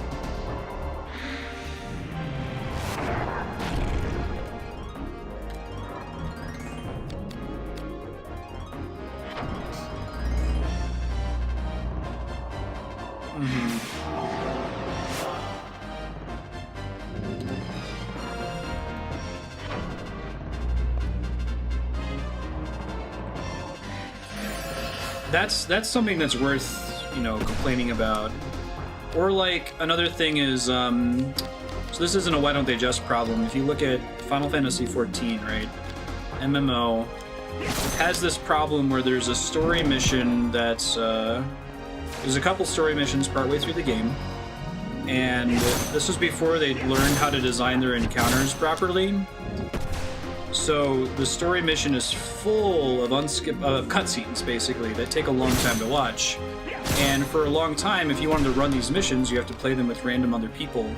Like, the other people running the mission are just trying to clear it as fast as possible. They skip the cutscenes and run off without you. So Square comes out and they say, we're going to fix this problem. I'm like, okay, cool. There's all kinds of cool ways they could fix this. They could spend some time and redesign the instance so that it's single player, so that it doesn't even involve other players. They could remove the cutscenes and offload them outside of the mission. And these are all problems, like, that would take a lot of work to fix. You can't say, why don't they just do that? Because it's going to take them a patch cycle to deploy that solution. They're going to have to spend the money. But then the solution they ended up deploying is just saying, all right, if you're in this instance, you can't skip cutscenes. So now it's just a worse experience for everybody that's involved, you know? I think that you can definitely look at that decision and say that was the wrong decision. You went and you changed something, and the choice you made actually made it worse. It's not even a, is that an easier thing to do or a harder thing to do question. Can someone find an article on Jay Wilson's contempt for Diablo fans? It was very present at the time when he was in charge of the game. I don't know if someone's done like a post-mortem on it since then. There's some choice quotes in there, though.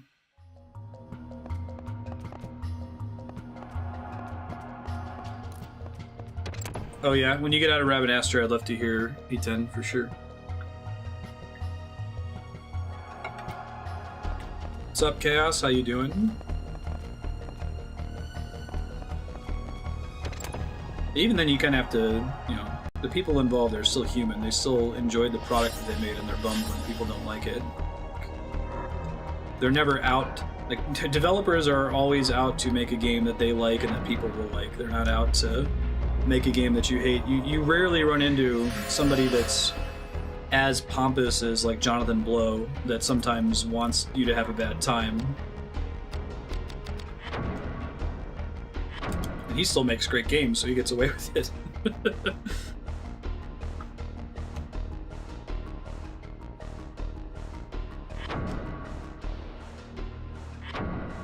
And then sometimes you see developers that get punished for doing too much for the community, and with good reason. Was it Josh Foreman from the Guild Wars 2 team?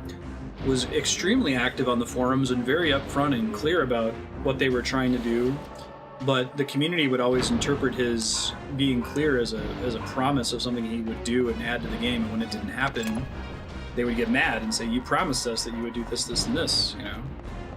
So reasonably, ArenaNet had to muzzle them and say, we have to approve all your posts before you post them. A long Super Bowl day. I did play it. Contempt for the player.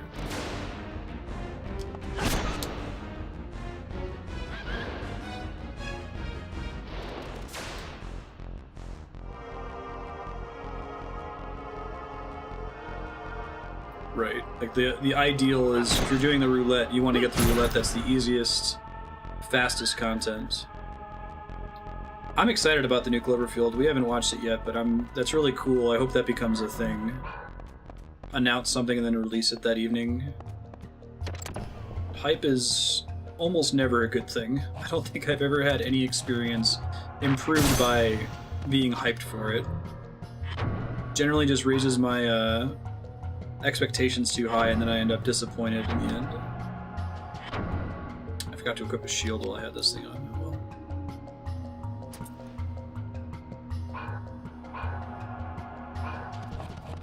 Cheap play called Exalted. You love the game, the community's toxic. I like when they use that on me. I've become so dependent on the animation to tell when I should do that if like the camera's in a weird place, I can't do it anymore. I should try to depend more on the sound effect.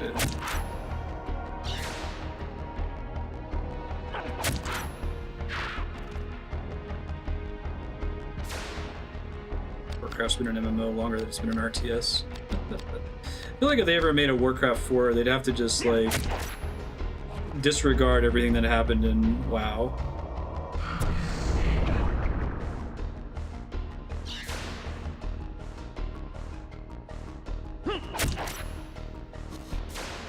Everything's on fire forever.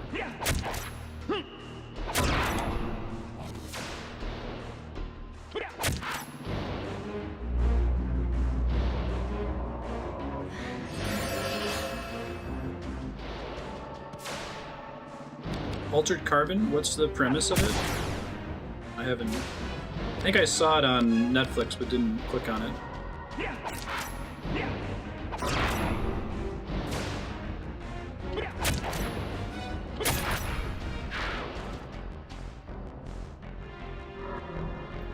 Pure bulb. Non-cheesy, mostly decent sci-fi detective show. I like all those words. What's the sci-fi element? Is it like, what's the setting like?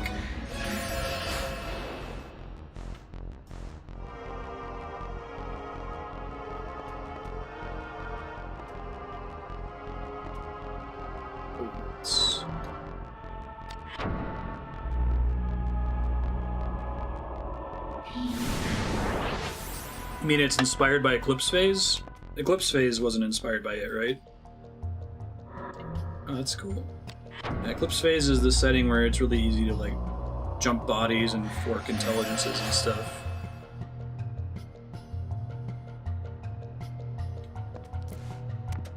Yeah, I mean, all hype can work as a marketing tool to get people to play a game and get them to share it, but I have never had somebody say, oh man, you gotta play this game, it's the best. And that improved my experience of playing the game, right? The best it can do is that it can meet my expectations. I'd rather like have somebody just hand me something and say, hey, I can't tell you anything about this, you should play it, and that's it.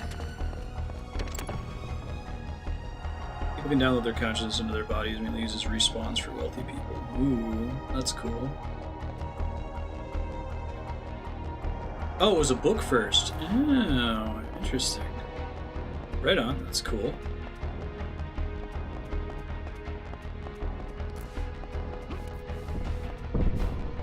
Alright. Block puzzle. Cool philosophical questions about how ethical it is to live forever. Yeah, that's cool.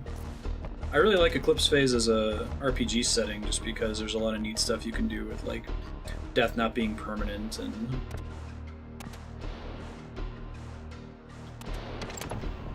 right, it is the mildest form of hype, right? I guess I'm saying that the more hype you apply, the worse it is. It's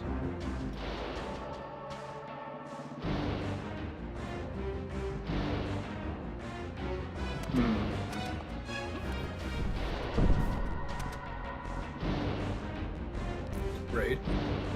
I know, I feel that the more you talk about it, the worse it's gonna play out though. I can't move this one, right? If it touches a wall, I'm stuck. I think I need to have 2 stacked up to get out of the level. Try it. Maybe it's just 1. Okay, it was just 1. I was overthinking it.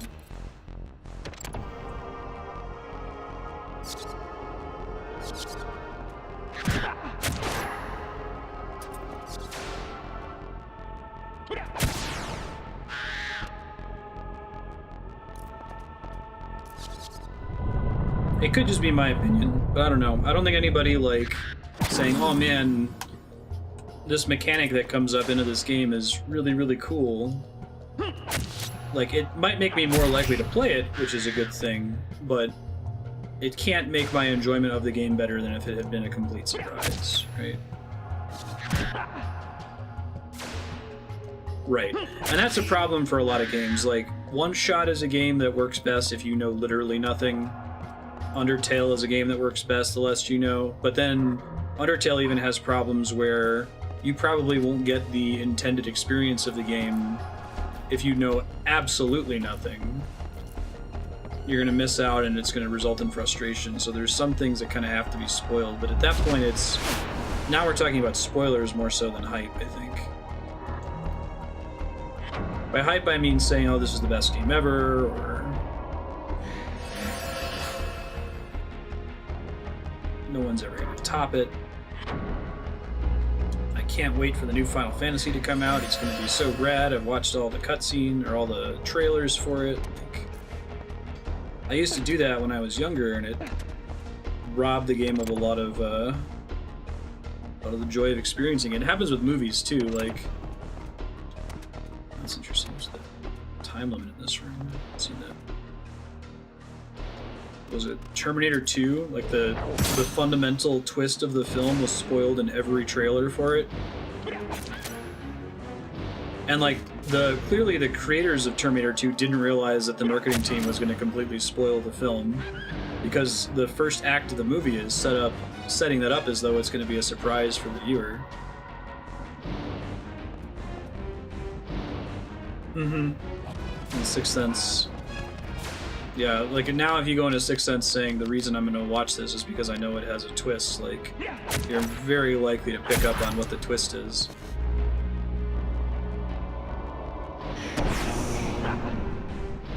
Crap, paralysis.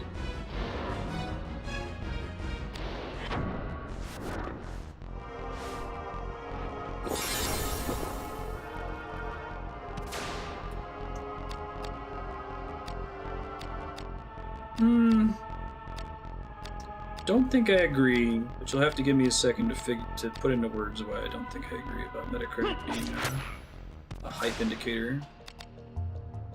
Hype isn't the same as something being well rated or well received or critically acclaimed, like.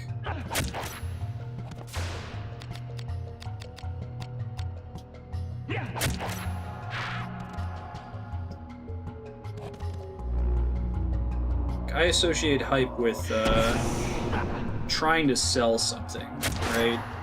Saying this is a good game is an attempt to make a value judgment. It's not trying to go out of your way to get someone to experience something. Like, for example, you know, an agency that rates the safety of a car that says, hey, here are the tests we did on this car, and here's what we think the safety rating of the car is based on how the front end crumples when it crashes into a wall and so on. Like, that's the Metacritic score, and then the salesman at the lot saying, oh, this is the best car ever, it's so safe, like, you're basically invincible in this car. That's hype. At least that's how I see them. It might just be a semantics argument. Oh, the I see dead people element? Oh, I see what you're saying. Oh, okay. I see what you're, like we're talking about like a Terminator 2. I got you, Ethan. But you know, like, that's the tagline for the movies, so you go into it knowing that it's about a kid who can see dead people, even though Shyamalan clearly shot it as if that was supposed to be a surprise with the way Act 1 is structured. I got you.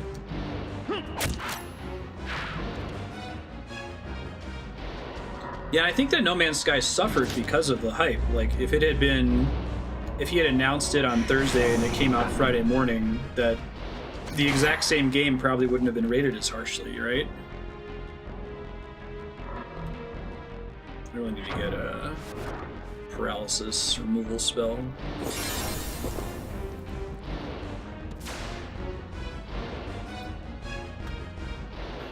Things are spoiler hype, the better they sell, especially movies. I agree with you. Like a 30-minute rule, nothing in the trailer would be past the 30-minute mark.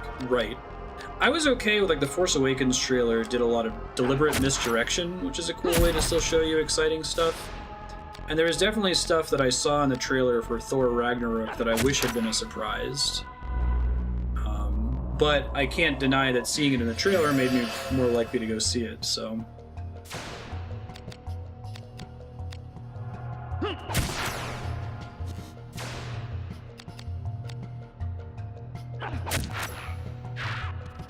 I think that Dark Souls suffers a lot from hype. Like, I think that Dark Souls is... I might even call it my favorite game series. I love everything about the way the game plays, the storytelling. But, man, the number of people that play Dark Souls 1 after hearing all that hype and they're like, this game looks like ass, and it's frustrating to play, I don't get it. Like, maybe it wouldn't be so bad if we weren't comparing everything to Dark Souls constantly, right?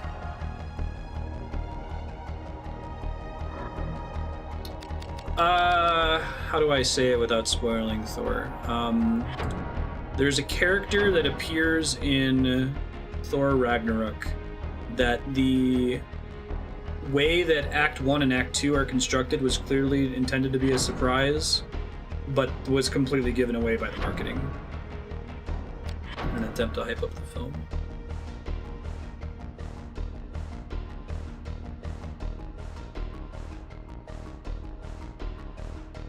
Sure. Safety ratings I went for because it's the closest thing to something that's like scientifically verifiable and comparable. I don't think that safety star ratings are completely arbitrary, right?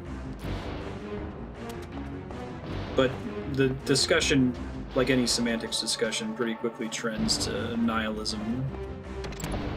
obviously, you can't say that Breath of the Wild is objectively a better game than Vagrant Story. Doesn't mean anything. Whoa! That's a cool little mimic. Right on.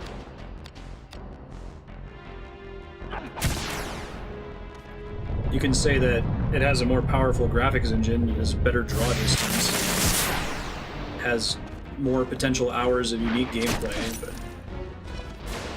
What is numbness? I guess I can look it up after this fight. Shit, I keep hitting that too fast. I'll say it's objectively better than Vagrant Story. Yeah, but they're apples and oranges, right? You can't really rate them that way.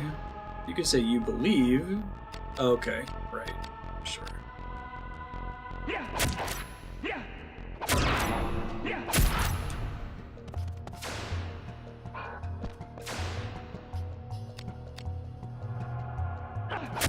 Now, hype to me is the salesman. Hype is the marketing department. Hype is the friend that really wants you to play it.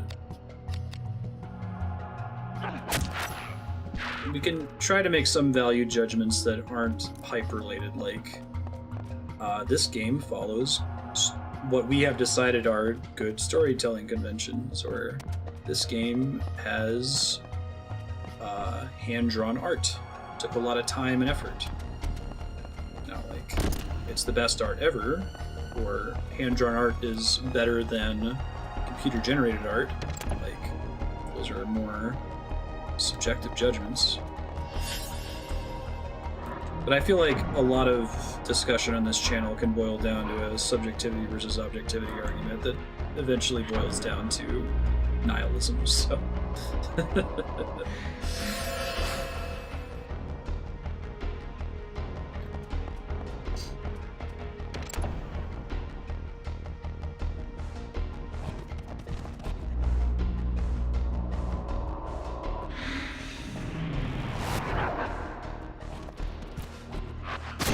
I guess the only reason I would block that would be to get some of the MP back. Let's see.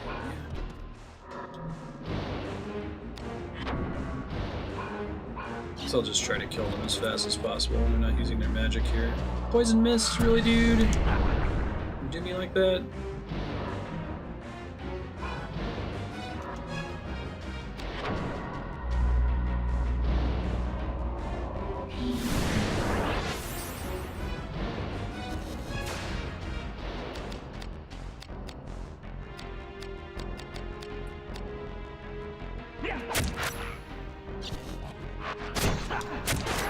At the end of the day, I'll summarize my position on it as, I think that if you somehow existed in a perfect world where you just had someone who implicitly trusted you and your recommendations without you needing to tell them anything other than, hey, play this. Like just handing you a disc silently and you popping it in your console or, you know, going to the theater to see a movie.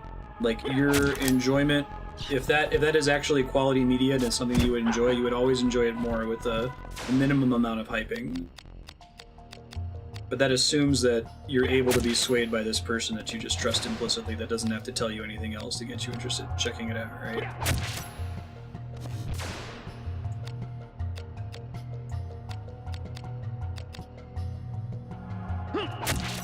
I don't think there's any situation where that person giving you more information than, hey, check this out, is going to make your enjoyment better.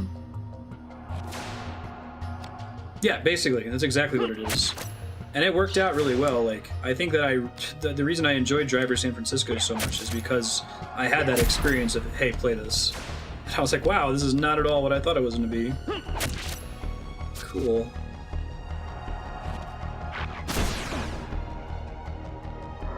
But that obviously hype plays a role, given that we don't exist in a perfect world where we all have someone that we trust implicitly that will get us to try something.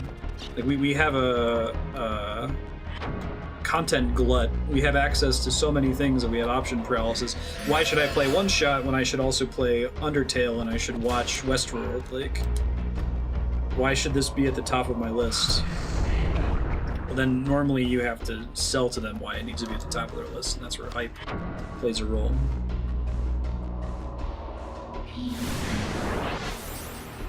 Yeah, Dead Cells and Wolfenstein worked out really well for sure.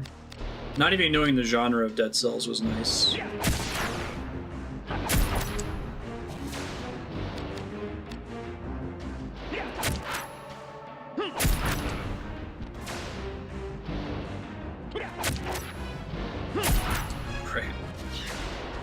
I need to have a faceless, trustworthy community. Only they may vote for games.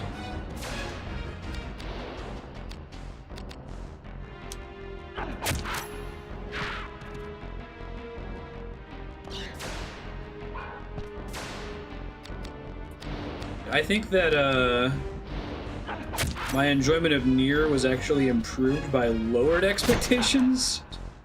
No offense to Darkstar, but he has pretty closely championed the two games that I enjoyed the least on stream. So I was really worried about that game and had formulated all these prejudgments about it without even having played it. I think I watched Lisa and Matt play it for like 20 minutes. Yeah, this game is actually trash. This game is garbage. Yeah.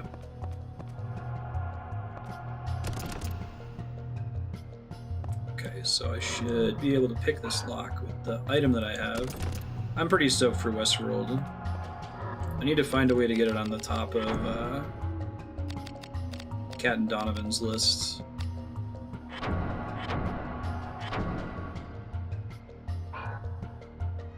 Do I have to be facing it for this to work?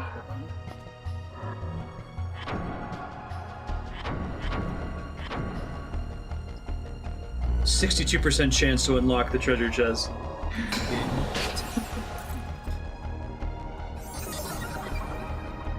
Hey, first try. Tie them down and make them watch it. So, like, the thing that I would append to You Should Watch Westworld is, you should watch Westworld because it's something you really have to pay attention to. And that's already a pretty gigantic spoiler for Westworld, especially if you watched it right when it came out. You had no idea that you had to pay attention to it. So I apologize to anyone I just spoiled Westworld for. But if you watch it, pay attention to it. It's a good stay on your toes and notice everything show. But there's nothing that's inherent to like the premise of Westworld that requires you to pay attention to it, if that makes sense. Yeah, I gotta stay away from the Westworld subreddit. The show is too good, right, Chaos? Like, they executed the plants and everything in season 1 so well that the subreddit just nailed everything. It was basically reading spoilers for what was going to happen. I think it's a testament to how well the show was written and conceived, that all those things were planted so carefully so as to not be noticeable, not being completely obvious, but the people that were paying attention to be completely obvious. I'll have to stay away from it as well.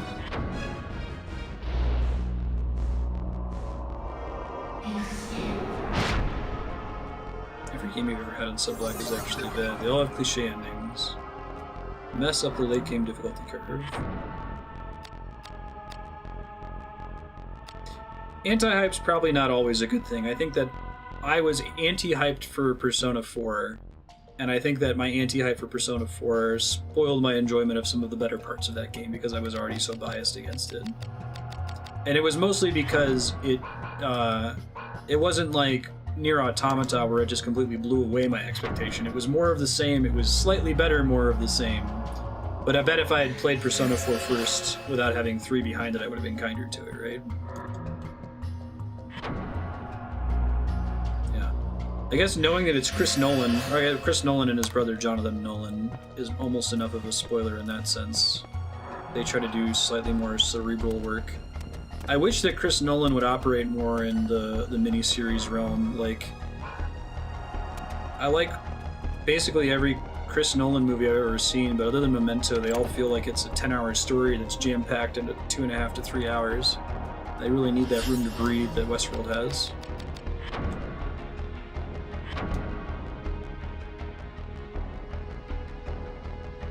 Right, but it's not like, you know, Game of Thrones where everybody's posting these ridiculous tinfoil hat stories because it's not all... First of all, it's not all very well telegraphed. The other thing is that George R.R. Martin intentionally places a bunch of red herrings, whereas there were virtually no red herrings in the plot for Westworld. So you could nail exactly what was going to happen.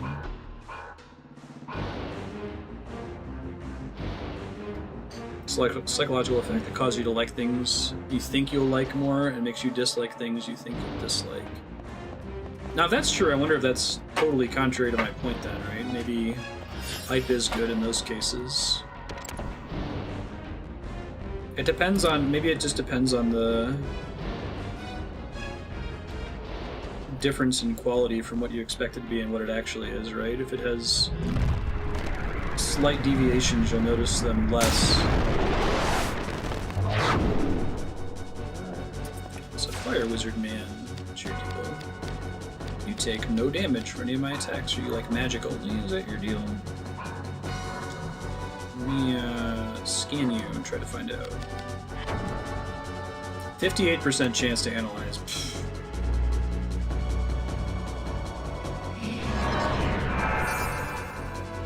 Well, they did Westworld, that's the Nolan brothers. Mostly Jonathan Nolan, but Chris Nolan was involved. Shit, rested too early. Ow. It's almost 100 damage.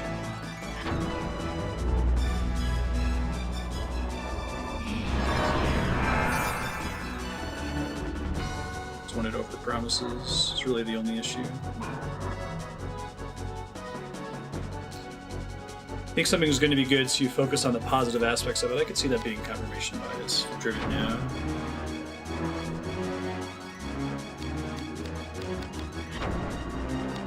Right. I could see that being true too. Wow, this guy is weak against water, which isn't a surprise. But do I have anything that even does water damage? I don't think I do. I can do air damage with my polearm. You have to unlock all the break arts, right? I guess I can try using it.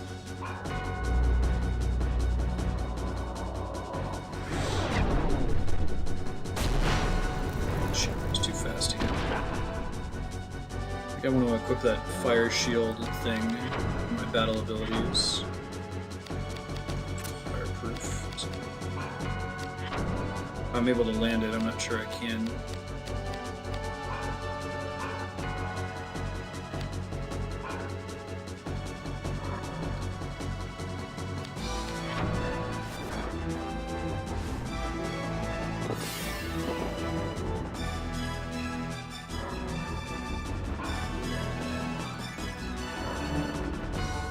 Let's try using this attack here.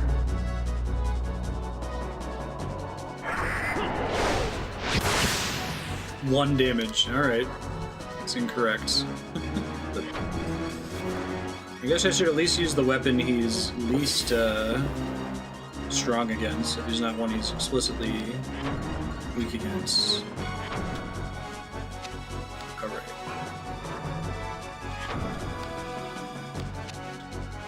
So blunt is my best shot. Pink squirrel.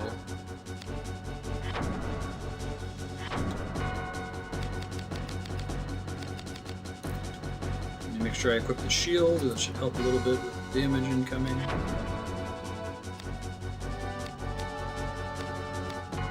So this thing is evil type, I think. Wooden Pelter Shield has pretty good magic resistance, actually. Still 0 damage, gross.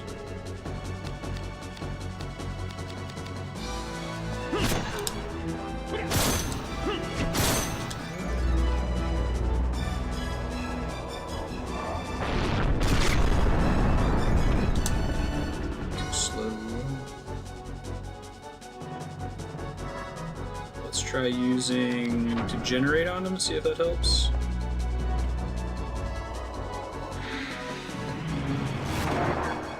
Oh, did I learn a water enchant spell? I think so, VPs. I forgot about that. I forgot that's what it was anyway. Oh, Enchanter. And... temporarily strengthens water affinity and weapon. Thank you. Good looking out.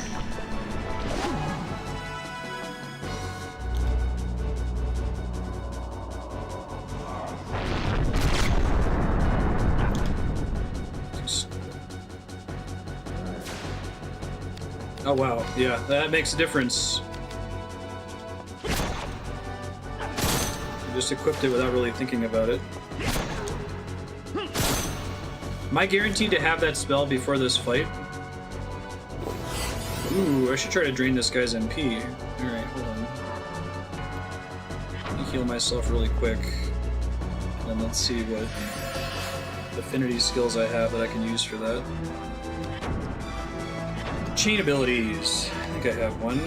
Reduce foes MP by an amount equal to 30% of damage dealt. That's all I use.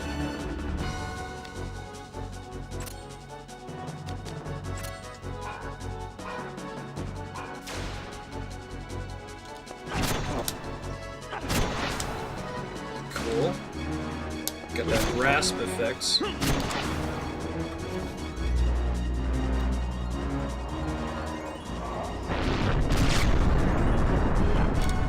Still too slow. One of these days I'll learn that. Just keep healing, I think.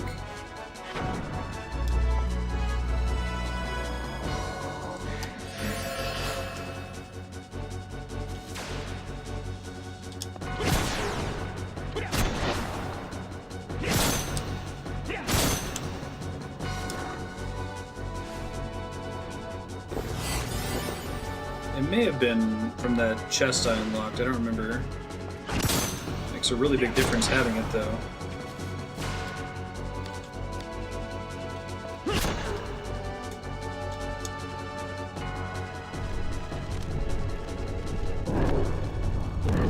Cool. Good looking out indeed. Makes a heck of a difference.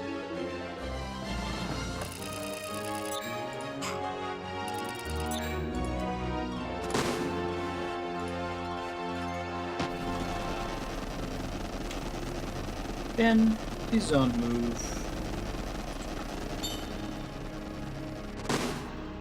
Keep getting HP, man. This is Ben. He's being a little bastard. Look at him. Why you gotta be that way, buddy? Knocking my stuff over, being rude, acting foolish. Flame sphere. Cool. HP. That's what I don't need.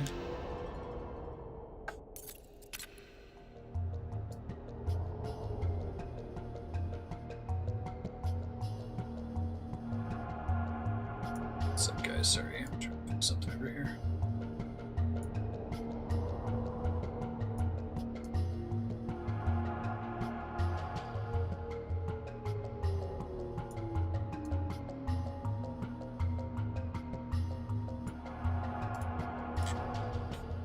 Okay. Hi, Marty. So yeah, Kat and Donovan are staying with us. Their daughter Cameron refuses to say, dude, we took her to Polar Brewski's house, and their cat's name is Sparkles. We said, hi, Sparkles, fully expecting her to say, hi, Marty. And she said, hi, Buckle. Like, you, Sparkles is a such significantly more complicated name than Ben. What is your problem? She, like, gives you this knowing look when she does it. She knows that it gets a rise out of us to say Marty instead of Ben, so I think that she enjoys it.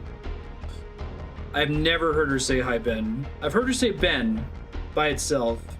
Say cat. She says cat. Ben. She says Ben. Hi, Ben. Hi, Marty.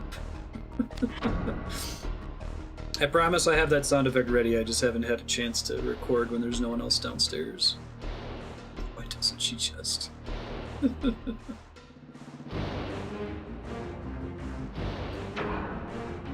Such a troll. A royal fakeness, says Cameron.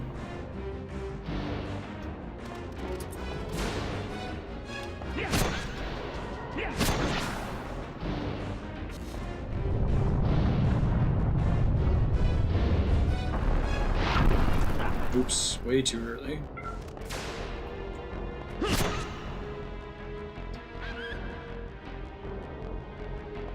You were gonna say earlier, Heaton, why you think that the change to the main scenario roulette in Final Fantasy XIV isn't so bad.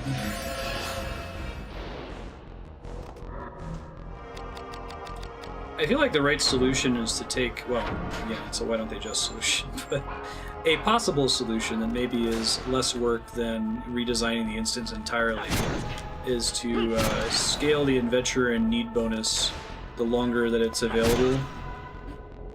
Then math just kind of corrects it. It just becomes an econ thing, right? Like, you know, if people need to get 150 mendacity tokens to help run an annoying roulette and watch the cutscenes, then eventually it reaches that point. The most unnecessarily long fire breath animation. No kidding.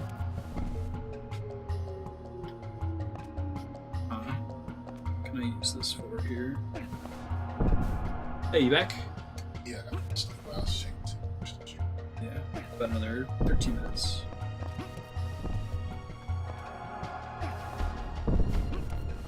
Yeah, clusters were a good idea.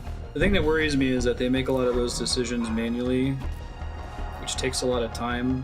Like, I'm all about more metrics-driven decisions, i.e. having a reward scale automatically based on the actual demand, rather than waiting on humans to figure out, you know, clusters are a sufficient improvement. Right? So I think I have to destroy basically all of these.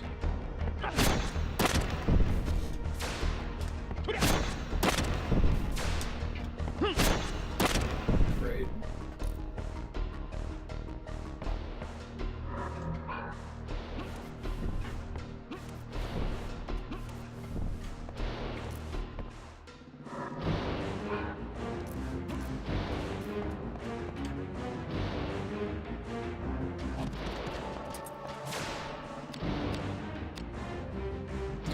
Basically just needed to remove people at the far end of that. I don't want to watch cutscene spectrum. Sure, there's a middle ground of people that are less destructive about that, I guess. That makes sense. Alright, let me equip my paralyze ability again. These goblin guys are really frustrating sometimes. They can still cast spells even if I paralyze them, so I should probably invest in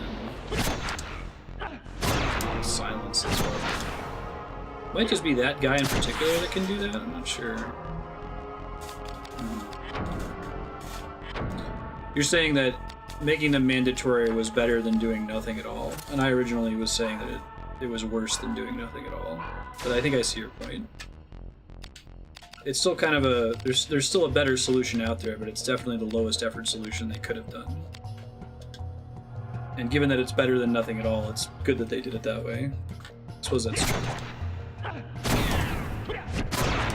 And I'm guessing because the experience of running that instance when everyone's rushing through it and leaving you behind is the worst possible experience, right?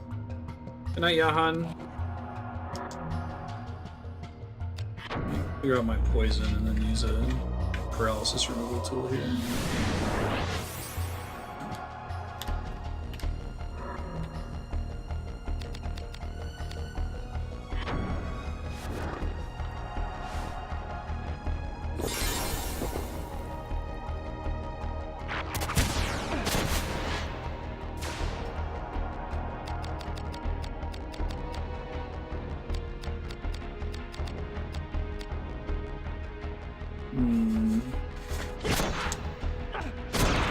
Wanted to hit the guy behind that guy.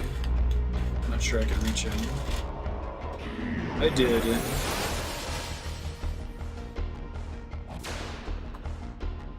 You think they were getting customer support complaints? I remember having a really bad time with those instances myself. Especially since they were really cool, like some of the hypest missions in the whole game, and not only can you not watch the cutscenes, but even the fights are trivial. Try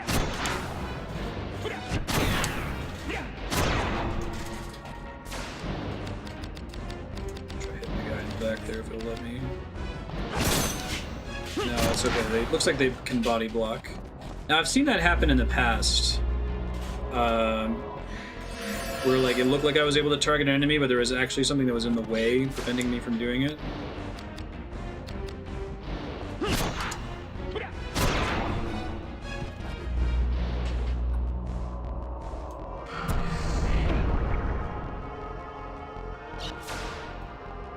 Mm-hmm.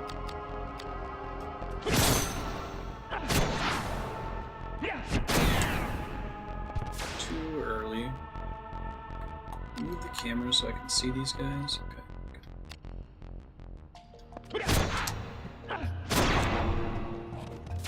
Too fast.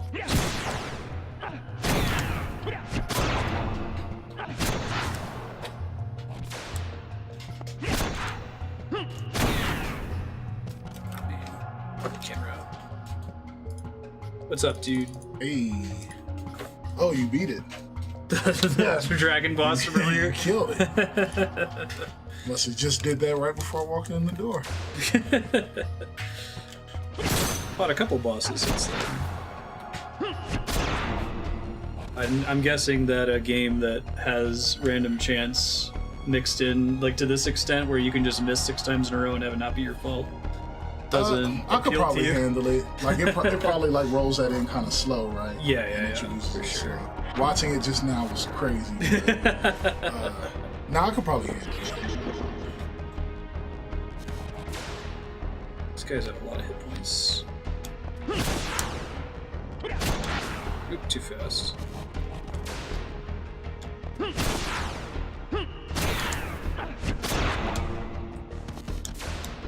He does not want to die. Let's try 21. I could see Green Hill's zone prop. I could see that. Have to remix that thing up. Now, Kat's wife Donovan actually likes Sonic, so that's going to be her Sonic at some point. Oh, she doing Green Hill?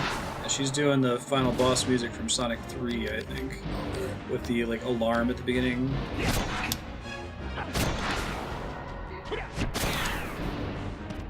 These guys, I feel like they have an obscene amount of hit points. Let me try switching to a different weapon, maybe. Oops. I've paralyzed all of them, so they can't do anything back to me. What system is this game on? PS1. Yep. It looks amazing for a PS1 game. Yep. Do you remember the PS1 and the N64? Yep. This is the best looking PS1 game that is it? fully 3D Damn, that's by a crazy. long shot. I'm trying to think of like what on PS1. Yes, it is. Unless if you I was went... gonna say I was trying to think what on PS1 like blew me away as far as graphics, and that's Resident Evil. And that game is gross. So yeah, If you right. go full on like cartoon Spyro, you could kind of make the PS1 yeah, but look that don't okay. count. We're not counting that. Or if you went full 2D, if you made it just look like really pretty 32-bit 2D sprite graphics, that looked fine. Okay, so let me look at that while changing my sliders to understand that this is a PS1. Is this late? This is pretty late PS1. This is like the end of the PS1, I think. It looks I so don't know, good. man. It looks the like someone Wu-Tang game. de-aged. You laughing? Graphics, son.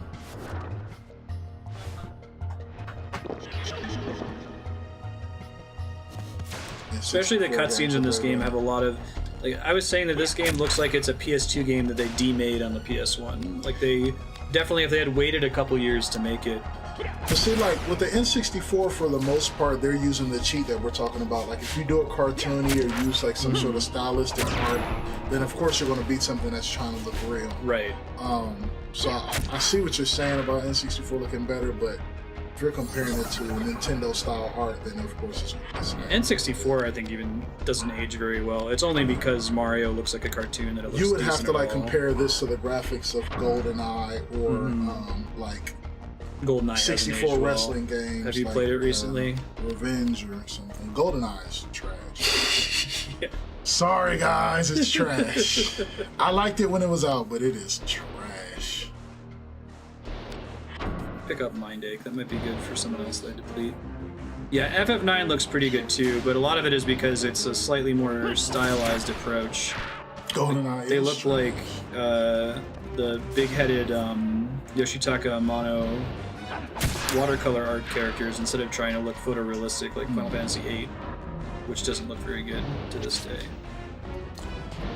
So do y'all get the same trouble I get when you try to tell people GoldenEye is trash and they're like, nah man, it's the greatest game ever. And then your first question is like, when was the last time you you last play GoldenEye? When did you play it last? Yeah. Did you really have a good time? Or GoldenEye is the definition of a game that is more important than it is good. It's very important. Yeah, it is an incredibly important game. It mattered at the time, but it has not aged well. Yeah, very important, but it is trash.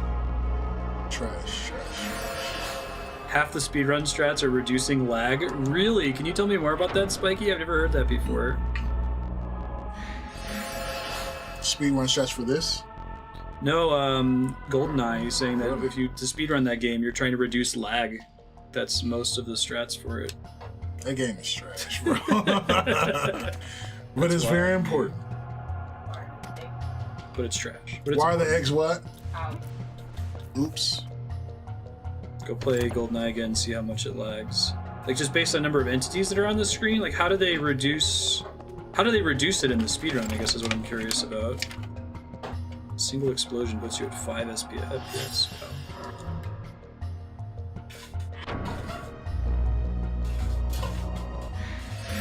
Point the camera away from the action as much as possible. That's crazy. That's insane. I'll have to watch one of those sometime. Has there been a GDQ GoldenEye speedrun with like a good commentator? They'll run while staring at the floor. That's crazy. That's ass, man. That is ass. That game, didn't it have multiplayer as an afterthought too? And that's the important part of GoldenEye, is the multiplayer. Some stages it really feels like an afterthought though. It's really well optimized? Or is it poorly optimized, you're saying? I'm glad we managed to get back to the save point. That brings us to time, folks. Thanks everybody for hanging out. I'll give you an update on what's coming up for the rest of the week. I'm sure Vagrant Story will return either on Galactic Kodiak Subblock or I wouldn't be surprised if this makes its way into the voting spreadsheet at some point. We've got several folks who would champion it.